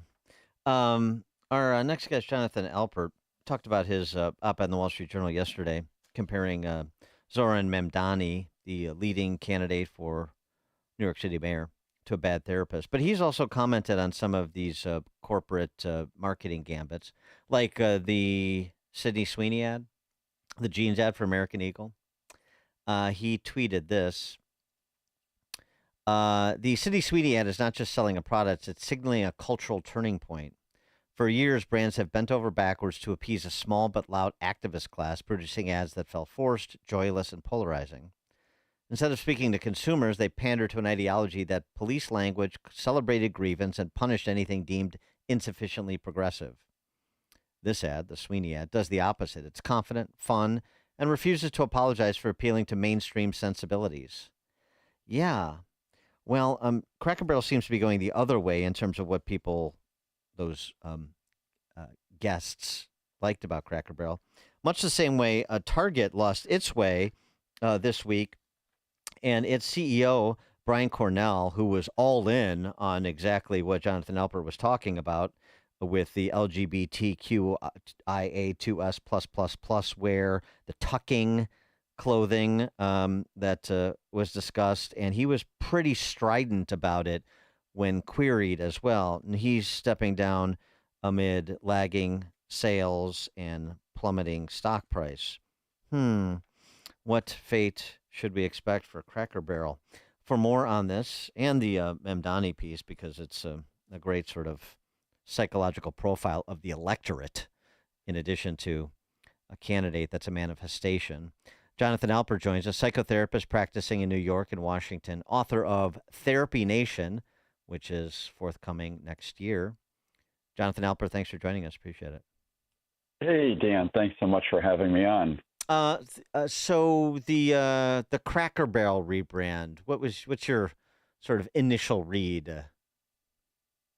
Well, I think whether it's Target or Cracker Barrel or any of the other, Bud Light, any of these other companies, the big misstep, the big mistake that they're making is they're trying to cater to a very, very small part of their buying base. 1%, 2%? As opposed to the other 98%, and they're alienating these people. So they haven't quite figured out that bringing on Dylan Mulvaney is not going to appeal to the other 98% or whatever it may be. I'm not sure what their thinking is. I don't know if they're just so woke that they just don't understand the basics of business, but it's killing their business, and they've got to make some changes. Yeah, it seems to me that it's not. I mean, it doesn't even have necessarily the sort of segmented customer universe in mind. It's just, this is what I want to do. This is what I like, and if I like it, everybody will like it. I mean, it's all very solipsistic, which is sort of one of the recurring characteristics of leftist thought. Well, that's exactly what we saw this last election. The Democrats. They catered to a very small percentage of the electorate. Not everyone in America cares about or is into trans issues or other woke issues. They care about putting food on the table, their wallets, safety, security, those types of things. But the Dems just keep getting it wrong. So we'll see what happens. We'll see if they rebrand themselves for the next time around. Doesn't look like they're doing that so far. The piece on Mamdani and and sort of the insight into the mindset of a Mamdani voter. It's so interesting. Oh, go ahead. Yeah, no, he's bad news. And if you look at the people who are supporting him, these are probably the same people who are protesting against Israel, who are marching in BLM marches here in New York and destroying property along the way. These are the people who are beneficiaries of Biden's student debt relief program, all while they're sipping on their expensive $9 lattes in Brooklyn. So they just don't live in reality. They think that getting free housing, free buses, free subways, decriminalizing drugs, decriminalizing prostitution, they think that will lead to a better society, and it won't. All we have to do is look at, say, Portland, Oregon, where they decriminalized drugs, and that was such a bad social experiment. We saw the results of that. They were disastrous. Posting videos claiming the Sydney Sweeney jeans ad is white supremacist in nature, that sort of profile. No, I get that. But here's the thing I wanted to get to. Your piece in the Journal starts with, a patient recently came to my New York therapy practice shaken after witnessing a violent assault outside her apartment. She said to you, that's why we need Mamdani, which is just, wait a second. You're worried about violence in the city, and you're supporting a guy. That's why we need this guy who tweeted not that long ago, we don't need an investigation to know that the NYPD is racist, anti-queer, and a major threat to public safety. What we need to do is hashtag defund the NYPD. That's the guy you think is going to clean up the incidents of violent crime in the city. I mean, that's the disconnect you're dealing with. And the question I think on everybody's mind, certainly mine, with respect to that segment of the electorate, which seems to be preeminent in big city America, how do you get through to that patient of yours who came to your office and said that? Well, you don't, unfortunately. But these are the same people who are not happy with Trump's initiative to crack down on crime in D.C. They'd rather have crime flourish. So it's hard to get through to a patient like this. They come in rattled because they witnessed a crime. So I get into therapist mode and I try to talk about what they witnessed, ways to prevent it. And then, of course, the conversation goes towards politics. And, oh, no, that's why we need Mamdani. No, that's not why we need Mamdani. That's why we need more funding and training for police. But, you know, they're looking at our society, our city through this lens where law enforcement is bad, social workers will rescue the city. They're not looking at it realistically. Well, right. I mean, there's no. Let's put it this way: if a woman is being beat by her boyfriend and is hopped up on drugs or whatever the case may be, you don't send a social worker; you send a cop, and lots of them. Well, right, but I mean, so you make the point about people reflexively retreating to comforting illusions about the world. I sort of say the same thing, but I just talk about the beautiful lies that politicians tell people that they seem to eat up, and we had this conversation a couple weeks ago with Theodore Dalrymple, the retired prison psychiatrist across the pond there. And, you say, well, so how do you get through to somebody like that, sort of wants the right things, but is completely baffled by how to get them? And he basically said it's really difficult because it happens one-on-one and over time. It's not something where you can sort of deprogram 40% of New York City overnight. Right, and he's right. And I'll challenge these patients thinking, if they come in and say, well, but we'll get free transportation, free rent, et cetera, I'll challenge them and ask, well, how do you think the city will pay for that? They don't understand the basic concepts of how this works. Taxes will go up. And every so often you can get through to them, but not too often. But it's the same mindset with the lead up to the Trump victory this past fall. People thought, oh, he's a Nazi, he's a dictator, he's going to round up the Jews, he's going to round up the gays. And I would challenge that thinking, but they were steadfast. They resisted my challenge. When the Nazi thing didn't happen, they moved on to the next anti-Trump rhetoric.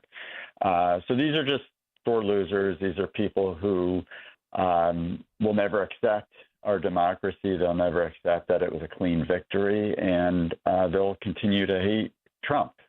These are also the same people who were disappointed when the shooter in July of 24 didn't get a better shot, in their words. Yeah. It's sickening. Yeah, I mean, they're just, but you know, some of them are completely gone. I mean, they're just empty vessels that are basically going to regurgitate the talking point du jour, or the accusation du jour, as you say. Mm-hmm. But I mean, it seems to me there are others that maybe are reachable, but they sort of careen between, and you mentioned this in part in your piece, they sort of careen between nothing is solvable and if we work together, there's nothing we can't do. There's a sort of like nothing in between in terms of their understanding of which is reality and how to address whichever you think is reality. Right. Well, they also don't want to do the work, and they're expecting handouts. Well, so therein lies the problem. Yeah, I suppose, but right. So they're, in other words, you're saying they're both rationalizations. You know, if everybody came together, that's not going to happen. We could solve this problem. Even if everybody came together, or this problem of crime, it's just part of big city living. It's unsolvable. It's just the price you pay to live in a great city like New York and Chicago. So they just sort of fall back to rationalizations to accept the status quo. Yeah, and it may be the price that we pay for living in a big city, but certainly bringing on a mayor who has campaigned on decriminalizing drugs and prostitution, that's just insane. You know, love him or hate him, Giuliani back in the 90s, he really cleaned up the city, and he did it by fighting crime the old-fashioned way. And But what a turnaround from the Giuliani days. Here we are legalizing drugs. We're such a permissive society. We're not prosecuting criminals. We're letting them walk. What a turnaround in the past few decades. And how much of a contributor to this problem is your profession? Well, pretty significant. My profession, unfortunately, has drifted big time from what they should be doing. If you look at graduate schools, I'm convinced they're turning out social justice warriors as opposed to solid clinicians who can help people with mental health disorders such as depression and anxiety. A lot of the curriculum in these programs is centered around viewing people through the lens of oppressed or oppressor, and these grad students are drinking the Kool-Aid. It's such a huge part of the curriculum. There are a number of schools across the nation, probably most of the schools across the nation that buy into this, and it's such a big part of the curriculum. I wonder if you have any tricks of the trade when you deal with somebody who has this sort of false persecution or victim complex. You know, they're suffering from quote unquote climate anxiety, or they're oppressed because they're a minority. Just that status alone, or that their ethnicity alone makes them oppressed. And if there's success stories that you can share in terms of how you got from where they were to a place where they're more of an adult. Yeah, well, it's interesting. I don't assume that if, say, a black patient sees me that being black is a problem for them. I don't assume that they face racism. They may, but I don't make that assumption. And in a recent article, I talk about a black patient who saw me for, I believe, like work stress, and had nothing to do with him being black. And he was telling me how his previous therapist was convinced that he must face racism because he's black. And the therapist kept pushing that agenda on him, and he got frustrated and fed up and said, no, I'm really just here to learn how to deal with some of my work stress. And he ended up leaving that therapist. So my point is, not every minority sees the world the way that some of these therapists seem to see the world, and the agenda that they push onto patients. But when a patient comes in, and if they truly are facing oppression or discrimination, I mean, that's a legit concern, and we'll address it. But if someone comes in with a victim mindset, I'll push back. I'll ask them to talk to me about what it is that they're experiencing, and then try to separate fact from fiction. Are you truly experiencing this, or do you just think that you are because that's what you see everywhere you look, and it's just part of what's out there on the left. So really trying to get people to see this with more clarity can be helpful. Jonathan Alpert, psychotherapist practicing in New York and Washington, author of the forthcoming book, Therapy Nation. Jonathan Alpert, thanks for joining us. Appreciate it. Thanks, Dan. Appreciate it. Nice to chat with you. Good to chat with you. And Jonathan Alpert joined us on the Turnkey.pro answer line. It's like a hot, steaming cup of information to start your day. It's Chicago's Morning Answer on AM 560. The Answer. People ask us all the time, when's the best time to replace an old air conditioner? Simple. Before it breaks. Because when it does, you know it'll be the hottest day of the year, and suddenly you're scrambling like hundreds of others to get help during a heat wave. At Air Right Heating and Cooling, we've seen it all. We know there's never a good time to be without AC, especially in Chicagoland, where the humidity can make 80 degrees feel like 100. At Air Right, our experienced technicians don't just work fast, they'll do it right. Browse through our more than 1,500 five-star Google reviews to see what our loyal customers love most about us. If it's been a while since your system was inspected, don't wait for a heat wave before having it checked out. And right now, AM 560 listeners receive $56 off any service. Visit Air Right Heating and Cooling today at AIR-RITE.com. Again, that's AIR-RITE.com. Air Right, doing it right since 1959. AM 560. The Answer. Open mic! Open mic Friday! Call it now! Open mic Friday!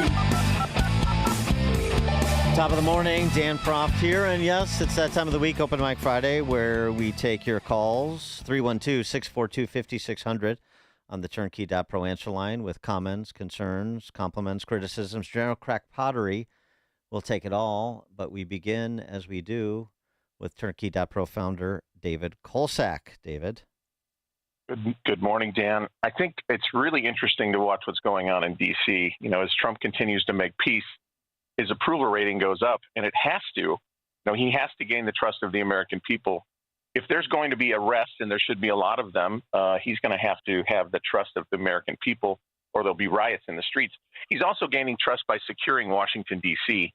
He's showing that it's okay to use the military to secure our streets. In the last week or so, there have been 0 murders in D.C. I've seen clips of police or ICE or DHS or all three taking down criminals and drug dealers. I've also seen many interviews of people expressing their approval of the National Guard on the streets. In fact, they're elated. The fact is that it's working. The people are taking notice, and they like it. Wolf Blitzer even tweeted a picture of the National Guard in front of Union Station in D.C.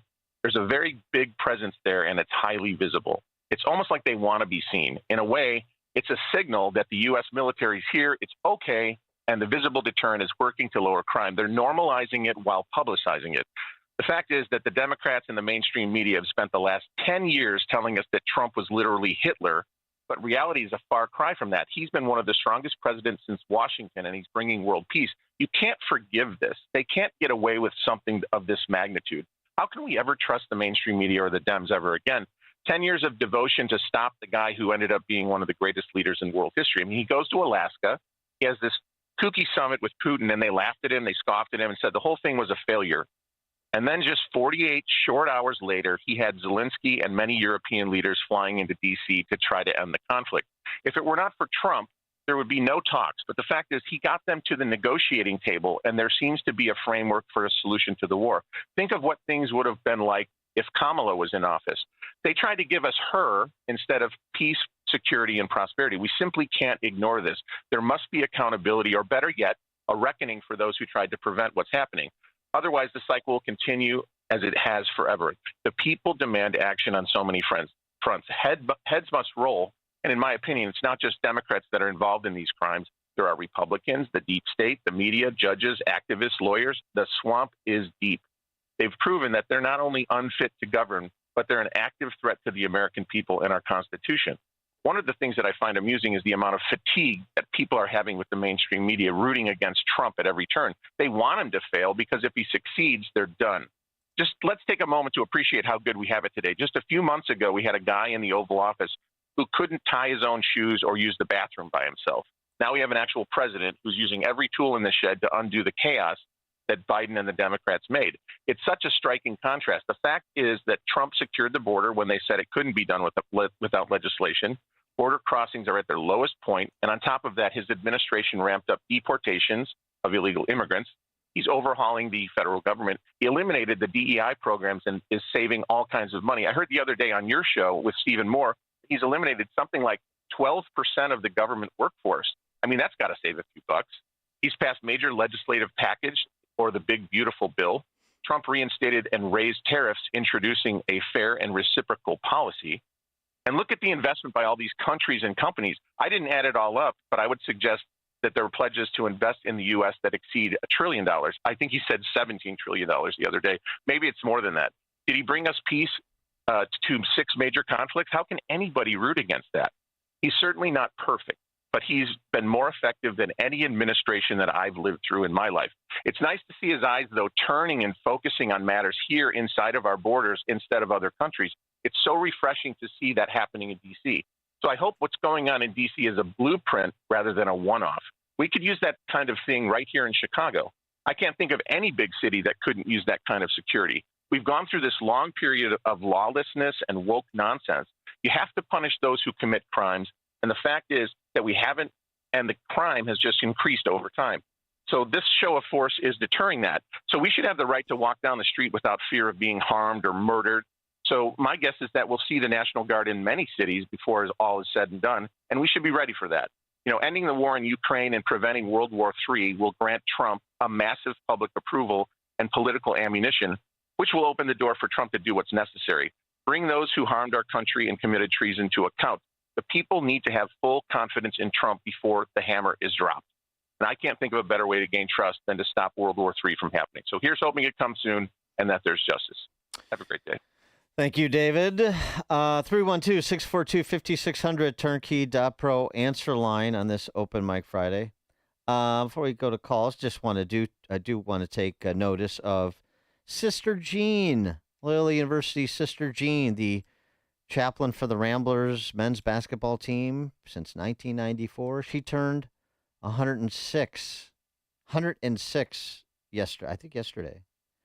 She was unable to attend a birthday party, I guess a campus block party, because she has a summer cold. But she still encouraged people to celebrate. 106 years old, Sister Jean, and going strong. So that's a fun thing. She's a great basketball fan. It's fun. She was great when the Ramblers had their magical run to the Final Four a few years back. All right. Want to get that in. We'll get to a couple other things, but let's take some calls. Oh, Brian in Evansville, Indiana. Yes, good morning. Thanks for taking my call. I was listening to the psychiatrist talk about how to wake people out of wokeness. The problem is in Chicago, when you wake them out of wokeness, they wake up and they go to U-Haul. And they get up out of there. Yeah. Do you know Indiana is the fastest growing state in the whole Midwest? People either going to Texas, Florida, Tennessee, or they just going across the border to Indiana. So they wake up and they look at Brandon Johnson or Mondani or Karen Bass and they realize what a mistake they make. They don't hang around to vote, make it better. They run. That's the problem with waking them up. But thanks for hearing my call. Thanks, Brian. Yeah, good point. No question. The explosion in Northwest Indiana is a direct result of the exodus from Chicago. No question about it. Verlon in Michigan. Yeah, how you doing, Dan? You've been talking about mental health for the last couple of weeks, and then I think it was Wednesday you mentioned something about the spread, and I was like, well, I got a call now. I just recertified in a course called Culture of Trauma, and that's why I think these Democrats get their belief system from. It's the belief system that trauma can be passed on from person to person like a virus or a disease. You can inherit it. Mm-hmm. And that's why, and we believe in an individual thing between the parent and the doctor, and it should be done in an individual basis. But they believe in a one-size-fits-all system with everything that they do. So what they believe is they can catch the trauma that's going on in the city and the surrounding suburbs that you talk about for years. Like they call it gun violence, we just call it violence. They think they can catch it at an early age in a mass group of kids and try to curb it or bring it to a minimum if they do the mental health screenings, because they believe that it's just a trauma that's going on in the city, community, whatever word you want to use. And that's why I think that he's doing, well, not he, but they're doing what they're doing. So, yeah, I don't give any virtue to it, but I believe that's what's it. I hear, but I mean, don't you think part of that, especially with what's going on in that in the profession, psychotherapy, psychiatry, dominated by the left, and don't you think a lot? And you heard some of the anecdotes from Jonathan Alpert just at the top of the hour. A lot of this is not only reinforcing people who come to the table with sort of a victim complex, but actually trying to imprint a persecution complex on people. Oh, I believe it. I just had to finish the whole study, and I can't even say all the stuff I had to read and learn and know for me to pass the test. They are injecting their ideology and their belief into the medical profession and into the greater society, just like COVID. It's no different, but they want to take control and power from the parents and give it to the state. And that's exactly what they're doing. That's what they do with everything. I don't care whatever you name, whatever big system they ever came up with, that's exactly what they do.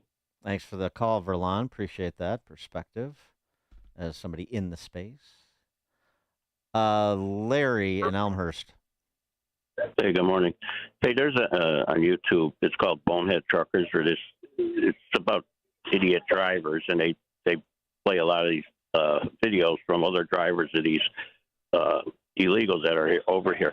They're making up their own DOT numbers, putting them on the trucks where you can't track back to where these trucks are coming from, the drivers or anything. And most of these smaller trucking companies are run out of apartments, post office, box offices, and stuff like that. The government's got to do something to track these DOT numbers. That's where a lot of this is coming from. Thanks for the call, Larry. Miles in the Western Burbs. Yeah, Dan, earlier this week you had that energy expert on, and he was very precise in his language and everything else, but he forgets that Shell Oil got litigated so much they had to pull out of Alaska. And if he's talking about these district court rulings, if you had $1 billion energy project as a energy professional in a company and you were tied up in the circuit court or the appellate court before you finally get the relief from these environmentalists, it's still a problem. He wanted to poo-poo it and look at it from outer space rather than a bird's eye view. Tying you up for 3 years when you got $1 billion on the line and you committed to the money, that's still a hamper to the energy independence that he didn't even want to use the word. Yeah, Miles, thanks for the call. I mean, I agree with that. Thanks for the call. I get his point about the energy independence maybe being a bit of a misnomer, that you really want to talk about sort of market-based, a market-based approach to energy production. Fine. But you're right. I mean, there's a reason no nuclear reactors, no nuclear power plants, no refineries in 3 decades, going on 4 decades. Yeah, there's a reason. Actually, the Chevron CEO was talking about that a bit earlier this week when he was talking about behind-the-meter energy production, too. for the forthcoming energy needs of the data centers for AI and developing technologies. No, there's no question. I mean, that's why there is some more attention being paid to the left's climate lawfare, is because it is anti-growth. It is against the economic interests of the United States and sort of free market oriented countries who want to grow as well. And it's also just based on junk science. So no question, this is something that is, I think, going to pick up in terms of profile as it goes, as some of these think tanks, C3s, NGOs are being exposed here, and with the help of allies like Lee Zeldin. I mean, we talked about it, but he sat down for an interview this week with Brett Baer to sort of retelling the story of the $20 billion in phony baloney green energy cash that was laundered through the EPA into banks around this country as the Biden administration was walking out the door. A lot to unwind. But right now, we've got people that are putting forward a yeoman's effort like Zeldin to do just that, and to provide sort of the exposure that draws more attention and brings everything out into the public sphere, which is what needs to happen. Put pressure on those judges, too, who have been captured, some of them, by the ideology, maybe the money, who knows, coming from these eco-supremacists. Good stuff. Bill in Waukegan. Hey, Dan, thanks for taking my call. I just wanted to echo the sentiment you expressed earlier about the judge from Rhode Island. I mean, I had seen multiple videos of him and the compassion he showed, and I tell you what, that last one that you talked about, the 90-year-old taking his son for cancer treatment, that one had me blubbering like a baby. I tell you, I wish we had judges like that. I mean, because, people just, they have their own stories too. And sometimes you have to depend on a lawyer to tell your story. And I think when he gave everybody an opportunity to express their own feelings and stuff, that he just had a different take on it. And I tell you, the guy will be missed. May he rest in peace. And thank you for bringing that up. It was awesome. Thanks for the call, Bill. I'm talking about Judge Frank Caprio, retired Muni Court judge from Providence, Rhode Island, who recently passed away at the age of 88 from pancreatic cancer. Posted these videos, or people are posting these videos of him adjudicating traffic court cases from, it has to be just based on what age he looked at the time, has to be from 10, 15, 20 years ago. And it's really interesting because it's just, it just was what we don't have as much anymore within our mediating institutions. People exercising their judgment. People that have wisdom, that are practitioners of the cardinal virtues, at least make the effort to be practitioners of the cardinal virtues, and really should be wearing robes, as opposed to political hacks in robes, which we have too much of on the bench in the judiciary at every level. And, in zero tolerance policy, and I'm not allowed to think, I'm not allowed to use judgment because we have a policies and procedures manual. This is most notable and destructive in K through 12 education. And this Frank Caprio is just the opposite. If we have time, there's another one. This guy ran a red light, and he brought and the judge brought his young son up to the bench to adjudicate the case with him. It is hysterical, really, really good. And it speaks to the wisdom and humanity of Frank Caprio. You're right. More might model themselves after him. Roy in Glen Ellen. Hey, good morning, Dan. Reference the AG in Newport. The curious part is what happened in the restaurant that precipitated the call to the police. That will be the funny part. Yeah. Good point. Actually, we don't know exactly what they did such that the restaurateur asked them to leave, number one, and then clearly they didn't leave because he had to call the police to get them out of his restaurant. Yeah. I'd be interested to hear that as well. Kevin, Austin, Texas. Yeah, there's a little video of the maitre d' saying, just get him out of here. He's like, will trespassing work? He's like, yes, please, just get him out of here. Right. And so I was going to comment on them, and also remember the guy who worked for the Department of Justice throwing his sandwich at the guy. It demonstrates the lack of judgment. And I want to disagree with one point you said earlier. It's not that they don't crack. Yeah, immaturity, but also just lack of judgment. Sometimes they use their judgment. It's just their judgment is so bad. Well, yeah. To some of these people, and they go into it, they're going to be the saviors of the world.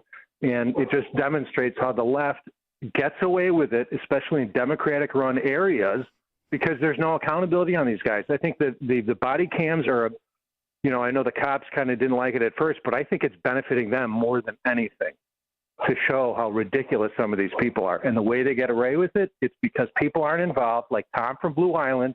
I heard you, Tom, about a month and a half ago. It'll give me a hard time. Have you gotten involved? Have you become a precinct captain? Do you know what they are? Anyhow, there are hundreds of open opportunities, and I think it's now the opportunity. How many cops have been sick and tired of state's attorneys saying, do you know who I am, and that whole thing? Uh-huh. So anyhow, and I think it's time for people who are disaffected Democrats to become involved in Republican politics in Illinois. I think now's the time. The head has been cut off because Madigan's gone, Daley's gone, Burke is gone. A lot there. I think they're not, as in much power. You got Don Harmon from Oak Park. I mean, it's ridiculous. And I think you can get it out. I think this is the time to build up. This is off season for politics. Build up your team. It's like the Bears building up their team. And then when it becomes the crunch time, you have your team together. You got your get out the vote operation, all that type of thing. So anyhow, thanks for giving me the time to go through all that. Thanks for the call, Kevin. Yeah, I agree. The machine is largely part of a bygone era. No question about it. There is opportunity. Mentioned it earlier this week. 4.5 million voters net moved Republican in the last 4 years. New York Times analysis. 2.4 new Republican registrations in the 30 states where you register by affiliation. 2.4 plus Republican registrations, minus 2.1 million Democrat registrations. Yeah, big move. In addition to the moves that are happening organically with people literally moving and growing red states, diminishing blue states. Opportunity. With respect to the AG, there's something that Kevin said that I wanted to comment on. Now I've forgotten. Okay. Well, let's go to Rolf in Downers Grove. Hey, Dan, great show again. Always a great show. I got two questions for you. One question is, do you think that Rick Beam is Club Pro guy? That's the rumor right now. Oh, really? The three-time tour, yes. The three-time PGA Tour winner and the PGA champion from 2002. I know. I don't think Club Pro. I mean, I guess he's. How old is Rick Beam now? In his mid-50s? 50, about 53, 55. Yeah. 53. I don't. He's the same height. He looks like him. Does he? I don't think he really looks like him, but maybe. I haven't seen Rick. They always cover his face. They put that thing on his face. Yeah. Oh, that's I thought maybe you heard about it, but no, I hadn't heard that. There. I hadn't heard that. That's funny. And the second question I have for you is, when are you going to debate Juan Williams again? Thanks for the call, Rob. I don't know. I don't know if Juan Williams even will come on the show anymore. That debate we had, a debate event we had for those not in the know, a couple years back. I mean, he was. We always had. I mean, I've been talking to him on the airwaves, WLS, and here, and we always go back and forth, and we had some heated discussions. But there were always some issues we'd agree on, like school choice, that would dull the blade a little bit. But he was completely over the edge. We had a nice chat before the debate and so on and so forth, and talking with people who attended as well, and him signing books and all that. We had a nice chat. But then he got on the debate stage. He was so over the top, and so antagonistic. And of course, I'm going to give as good as I get. And it was very, very contentious, a lot more contentious than I thought it would be. I mean, my debate with Donna Brazil a couple years before that was like a love fest compared to Juan Williams. It was bizarre how angry and vitriolic he was. And then I don't want to say it almost came to blows. It didn't almost come to blows, but I mean, it was heated and like genuinely heated. It was wild. Maybe we'll try and get him back on since he's been brought up. See if he's calmed down a little bit. See if I can behave myself. Bob and Waukegan. Thanks for taking my call. I've been storing up for a while. I love listening to your show. I think you make us all smarter. Thank you. But my main thing is, I got like 5 things here because I've been storing them up. But my main thing is, I think we ought to rebrand the southern border invasion, and we should call it the Biden plague, because it was sponsored by Joe and his Democratic Party, so that every death, rape, carjacking, mugging, or crime perpetrated by an illegal immigrant should be listed under the Biden plague, because we'll never get out from under this. It'll take us 100 years, and we'll still be having repercussions from this, the mess that he gave us. And my second one is Gavin Crockett. She reminds me of Pastor Ford on the South Side once. He was giving a sermon to his congregation. It was mostly African American, and he said, as I look out over my congregation, he goes, I see a lot of $2,000 hats on 50-cent heads. So that's my contribution for Jasmine. Uh-huh. And then lastly, I'm a septuagenarian who still has patriotic red blood flowing through my veins, and so I have to say, Sydney Sweeney is hot. Yeah. Okay. All right. Sydney Sweeney has been called again, and as right she should be. Thanks for the call, Bob. Yeah. I won't even go into the deep fakes of what Amy Klobuchar was alleged to have said about Sydney Sweeney. Pretty funny. You can look it up on Zero Hedge if you want. Klobuchar, it was a deep fake, not like one of those KJP. Remember KJP? I miss her terribly. Alleging things that were real were deep fakes. This was an actual deep fake where, somebody skilled in the arts of deep fakery had Klobuchar commenting on Sydney Sweeney's assets favorably. I'll just leave it there. It's pretty funny. Not true, but funny. All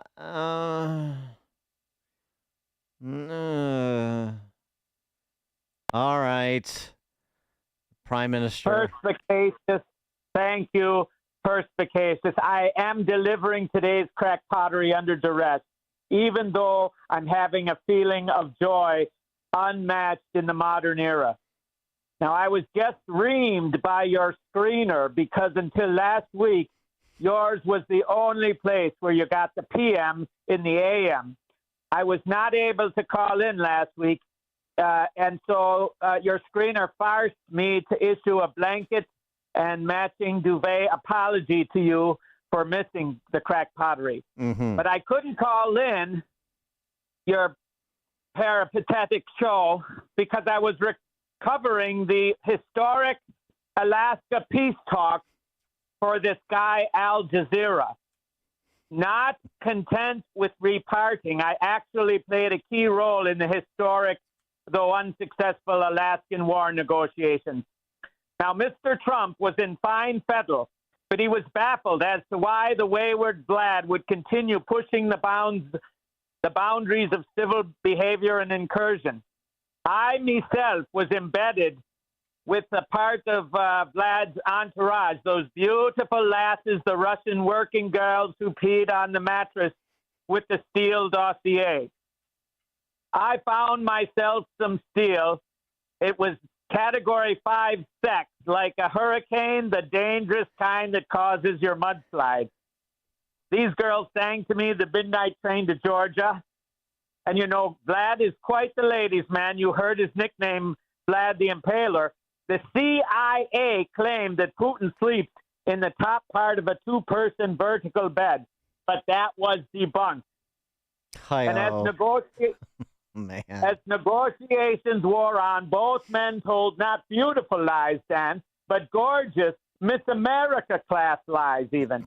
And I'm happy to report that Vlad is a big fan of the morning answer. Yes, it's true. He's completely enamored of you. This farmer spy and I ate together at several igloo restaurants until he would disappear at the tipping point. And I was actually inside the presidential suite of the Ritz-Carlton Anchorage conducting an interview with him in his boudoir, literally Putin on the Ritz.